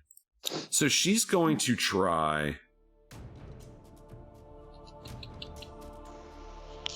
Sorry. Is she gonna smooch? We're gonna smooch? Aww. Thank you. No, honestly, the most powerful thing that she can do in this moment is still continue to attune to the crystal. So she's going to make her DC 20 because she doesn't really care if she fails. Hitting any of the targets in the room is acceptable. I am, however, going to add. So this is going to be a D6. She's channeling the beam of the crystal. There is 3 options. 1 through 2 is Brunor. 3 and 4 is Real, and 5 and 6 is the building. It's a 5. Oh, geez. So she, I don't like any of those. you see, she turns the crystal, failing the Arcana check, unable to aim. Real, you can kind of feel that she's trying to shoot it at you, but she manages to shoot this huge beam of force energy into the bricks and the wall of the side of this tower. You see some of the wall breaks out. It's going to make a saving throw. Oh my god. This is the wall. All right. Oh, jeez. Real, Brunor, Tynna, Brian, and Kuhn all make dexterity saves, DC 16. Well. Nice, roll an 18. Whew. Okay. Oh, fuck. Wait. Oh! Wait, I can re-roll that because I have lucky, right? Do you have lucky? Yeah, I'm a halfling. Oh yes, halflings get a re-roll a 1. Oh, even 2. Look at that, double 1s though. Okay. Ooh, but Brunor with 2 2s. That's Brian. It's the Brian man. Oh God. Holy crap today! Tynna, what have you done to the Green Lady? I would now like to use Indomitable because this is a saving throw. There you go, that's the one. Saving it just for this, yeah. Now that. Okay, now I do dexterity again. Let's give that a go. Please. Jeebus. Alright. Oh my god. Oh, nice. There you go. See, that's what Indomitable's for. It's the worst when you use it and it doesn't pass the save. That happens to me constantly in Baldur's Gate. Anyway, Brunor, yeah, through sheer force of will alone, you force the save, the dexterity saving throw. You see as the force beam blasts the stone, all of you feel the ground under your feet start shaking a little bit. Tynna, you look up as you see the little will-o-wisp on Kuhn's body look up as well, and the entire top half of the tower collapses on top of you and Brian and Kuhn. If you pass the save, you only take half of this. Oop, that's not the right dice, I'm sorry.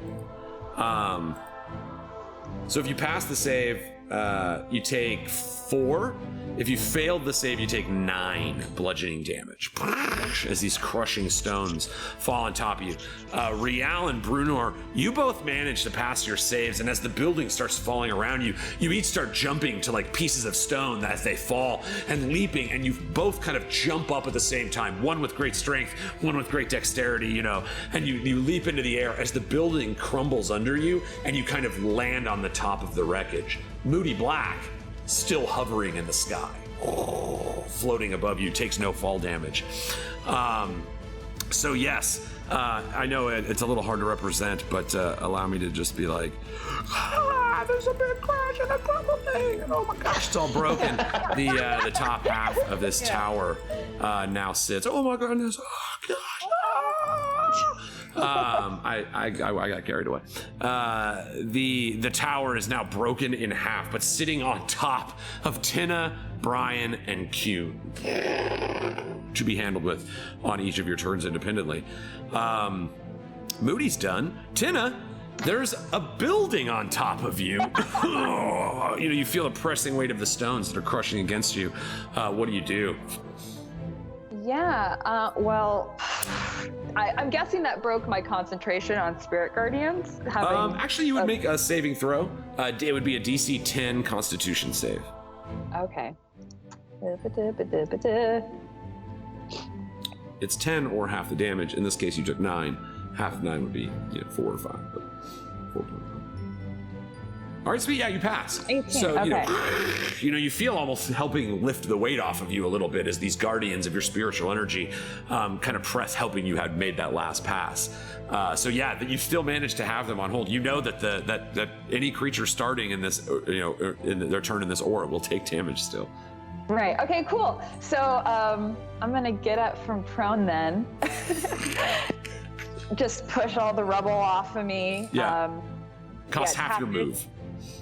Okay, half a move. Okay, cool. So I'm gonna get up, and then I did peep that the Kyun is really culpable to fire. Mm-hmm. So while I'm still concentrating, I'm gonna cast Sacred Flame.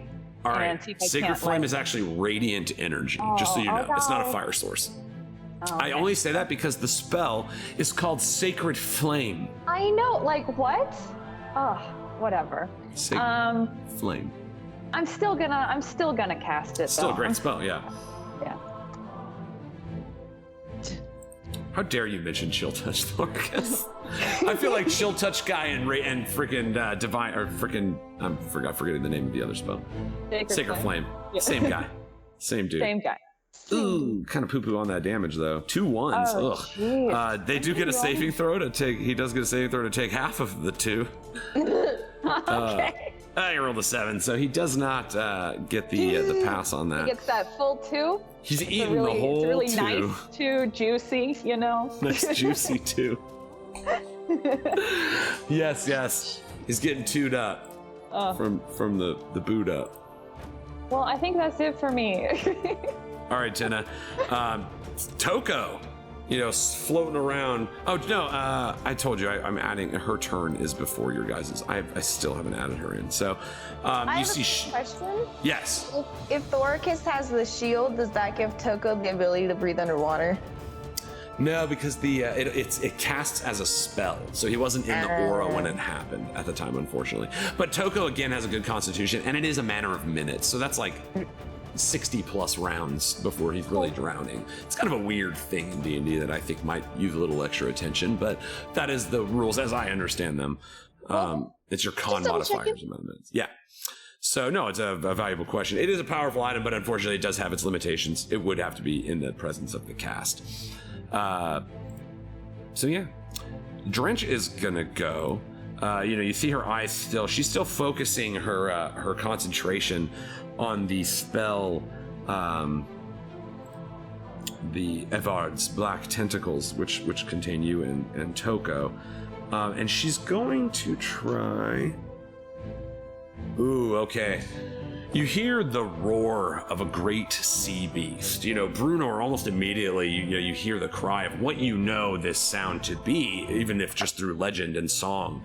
But you hear the sound of a kraken emanate from within this priest on the tentacle.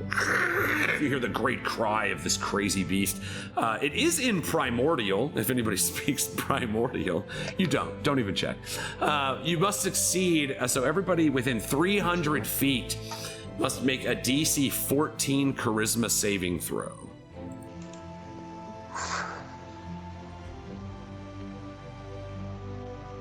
Oh, Papa Sketty. All right, you guys. It's like I told you the answer to the test, so you all studied. 25. Bruno. Oh no. Ooh. Whoa, Right. crit. I mean, a crit hit's crit hit. And a shit crit's a shit crit. And we hit on shit crits and crit hits.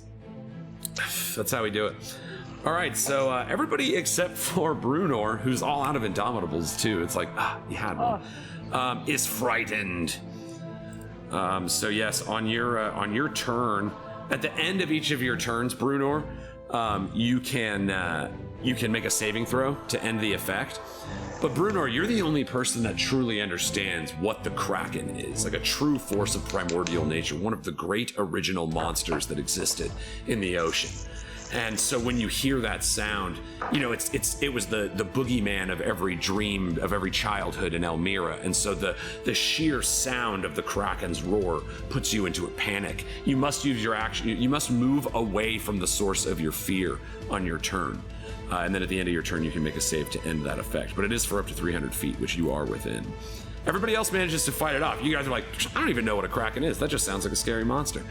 And so yes, Brunor, that's what's up, unfortunately. So Drench is done. Thoricus, you are restrained right now, so take 3d6 more bludgeoning damage.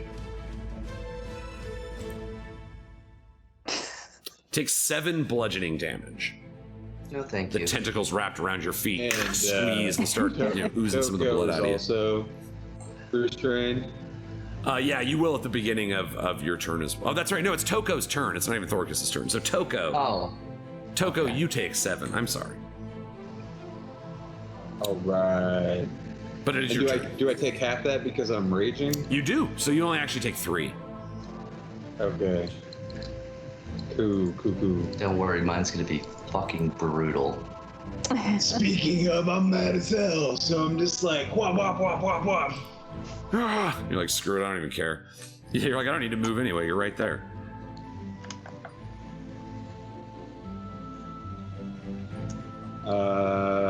So bam.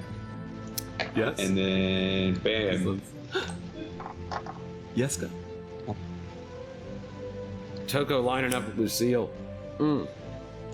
Unfortunately, again, you have the disadvantage wash, so these are your attacks. 11 AC and 14, neither good enough to hit.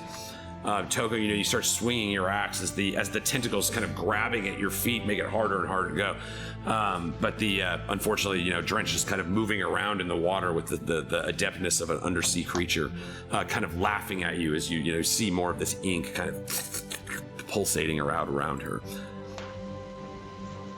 All right, well, that's it for me. Thoricus. Yes. What do you do? So, was that attack also towards me, or just towards Toko? Oh, Or no, do you think- this one you take, since it's the beginning of, thank you, your beginning of your turn, 3d6 bludgeoning. It's only 4. I rolled really poorly. Okay. 2 and a 1 and a 1. Jeez. Yeah.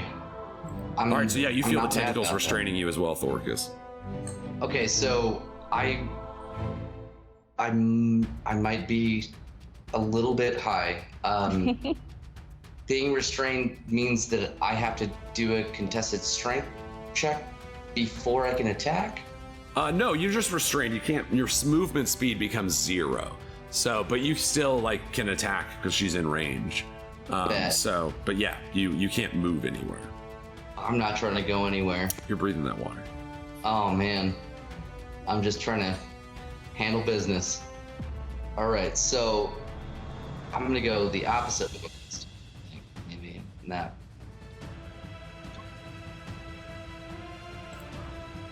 Will that do it? Yeah, those you have disadvantage and yet still hit. The lowest you hit was an 18 AC. So yes, Thoricus, those are 2 strikes for a total of 25 damage. Very nice.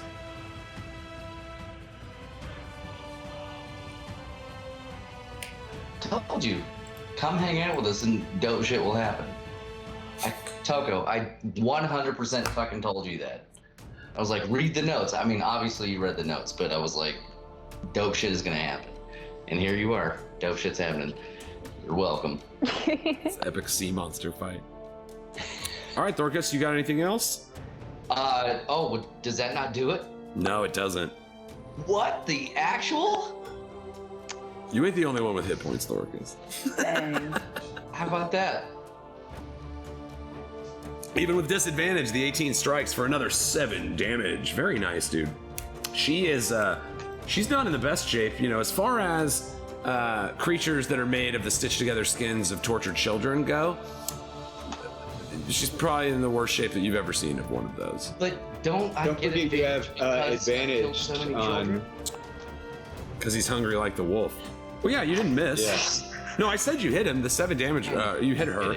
The damage went through. Extra damage because of the blight shit, or what we talked about it, homebrew type stuff that I would.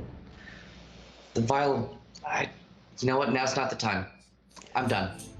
Okay, so you did. I mean, you blast her. You did a ton of damage. 32 in total. I love that. And so yeah, each of those strikes. Again, it's funny. You grant him advantage, but so far he is hit with disadvantage every time. All right, so Thoricus, you're done. Rial, you're popped up. You know, you're standing on top of the rubble. You see the fear in Brunor's eyes next to you. You look up. You see the flowing cloak of Moody Black. What do you do? Oh man, I'm worried for my friend Brunor. I remember way back when we were all terrified by the ghost of Urgon. We've all seen each other at that state and can kind of recognize it. And I don't know if it's gonna help, especially with her reaction for the last time I stabbed Moody. But the fact that is she still at the stone? Since she's still up? Yeah, the stone's still floating up with Moody. I don't love that. So now that, how far down did we fall when the floor 10 collapsed? feet. 10 feet? Yeah, it's like, I mean, it's you know, it didn't like so much collapse. It's just kind of like one area blew out. It kind of slid and landed on top of itself. But it's like the bulk of it is still, still a pile of a tall standing pile of rubble, but it is tall. Okay. Would 10 feet put me at disadvantage for Son of a Birch? Or is 5 feet like the cutoff? Okay. Yeah, no, you're good there. Usually not this close when we bust out. That's true. Birch, you're like looking up the bottom of the cloak. You just see a couple crows like. Bark, bark. 14? What's her AC? That's a hit on Moody. Moody's got a 14. So that's 13. She knows I'm there, so no sneakies this time, but 13, very nice. Man, you guys are tuning up some of these dudes are haunches, I'm not gonna lie. And you are doing some serious work to them. You see Son of Birch as you shoot, you know, the spider silk string you let loose. And you see it pierces like 4 crows, and you watch your arrow just fall and then splash in a puddle on the ground as all 4 of the crows just turn into water. But you see the hole that it shot through Moody's cloak doesn't start healing itself back. The hole is just there. Something a little different. Very the map much is something different. completely different. It's so attractively different. That, It's a nice hole you got there. Oh god. If I had a nickel. All right, Rial, you got anything else? No, I'm good. I'm just gonna scooch a little bit, but other than that, just a short move and yeah, I'm good to go. Brunor, the terrible sound of the roaring kraken, childhood nightmares, returning to your mind. The creature that could just wipe out a kingdom in a moment's notice. You never ever lived in full, peace, knowing this creature existed in the oceans. The sound of its roar still echoing in your mind. You begin running away from the source of your fear, which is Drench in the water. So you kind of start running across the rubble. You know, you're not close enough to Moody to get an AOO or anything, but I don't think you have any recourse this turn other than to pass your save at the end of your turn. Okay. Oh man, I'm real spooked. I'm not only scared because of the Kraken, I'm scared because I saw rubble fall on Brian. That's true. So can I... Okay, so I think I want to try shooting with Daughter of Ash. I see Rial, and I go, maybe I will also shoot, but I know I need to be moving away at the same time. Right. Yeah, you can kind of be like as you go. Yeah. All right. So yeah, you kind of end up under Moody. You're taking the underskirt shot. You know, you shoot up into the group of crows. Whoa! Whoa! Man, I said you guys are tuning up these beefcakes. All right, how much damage is that on that? It's not enough, but again, your arrow is piercing damage. So you see, it blows a little hole. That also does not begin to heal. Also piercing some crows, which fall into splashes of water on the ground below as the arrow lands on the soft sand of the river beach. You do see you strike her very strongly for 11 damage. You know that at this point, she has resistance, so she takes 5 piercing damage. Shucks. Damn it. So now I'm just running for my life? Yeah, you use your move to run away. You're kind of you jump kind of off the rubble to keep going and clearing the path as far as you can. That's about where you land. And then it is the end of your turn, so it's a DC 14 charisma save. God damn it, I am the least charismatic. The fear is too much. It grows in the back of your mind. You begin running. Later, I'm just gonna go for a jog, I guess. Yeah, exactly. You start running, as far in the exact opposite direction. You get to this little small cliff edge here, Brunor, and you're almost like you're so scared that you're like, maybe I jump off this cliff. You look down, you look behind you, you can feel the encroaching shadow of this creature growing in the water of this muddied, water all around you. But that's the end of your turn. Unfortunately, you're still frightened. The ship disappearing entirely to the east as Kreifus and Divit disappear underneath the water. And then, so now for Brian. Yeah, Brian feels the weight of this rock. Some of it's supported by Tynna's magic on top of him, but he is able to stand up. No longer prone if he uses half of his movement. Okay.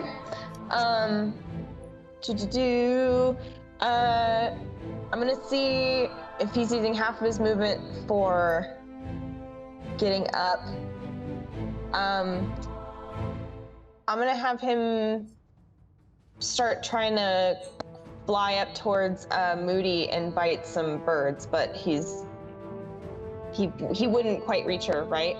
Yeah, because it's if you guys are down 10 feet, he's a little lower. Unfortunately, it does the fact that he was knocked prone by the building falling on him kind of sucks.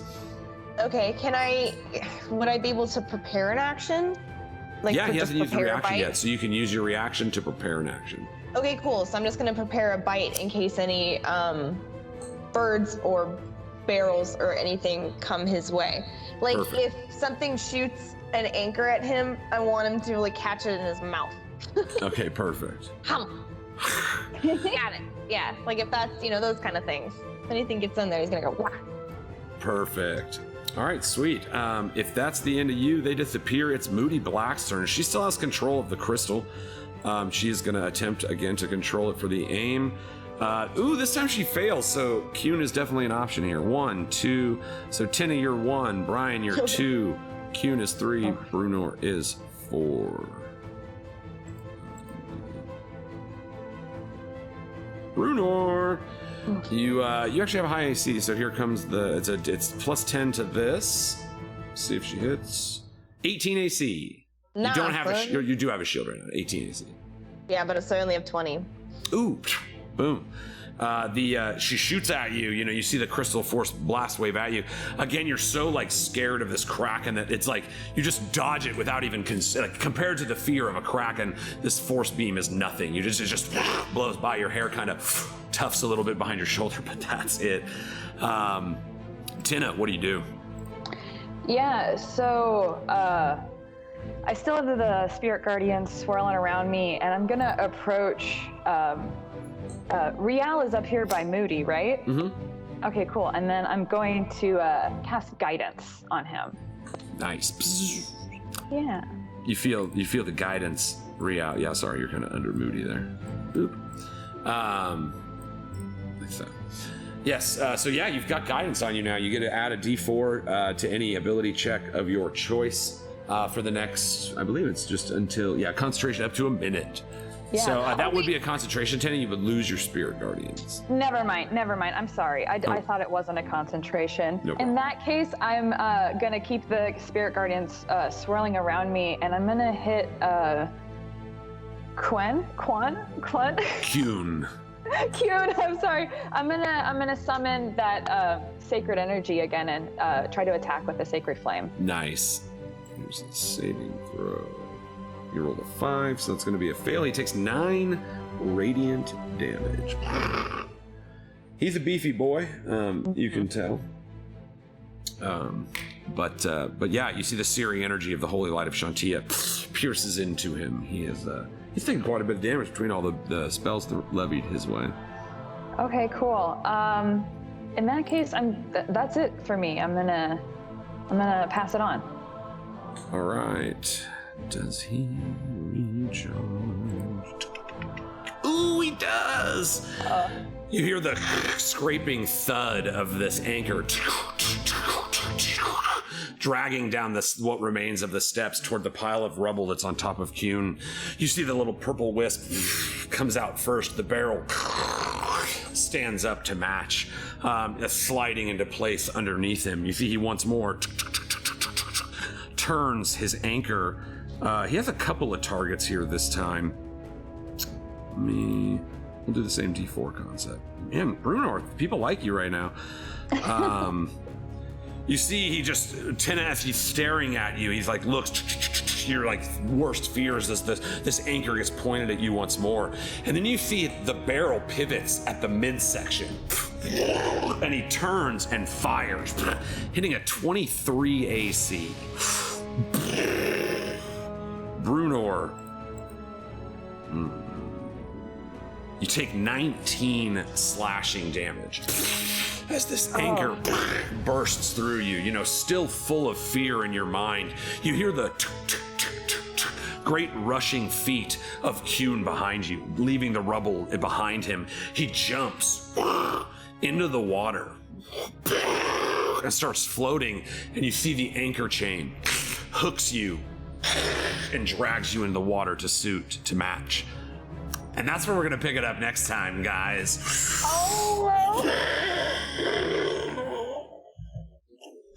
Why do you hurt me? Oof. Wow. All right, Tokko, excellent working with you tonight. It's always a good time whenever we can get Tokko on the show. Our guy Tokko. Yeah, no one knew. Nobody knew. That was me and Gus got really excited about that.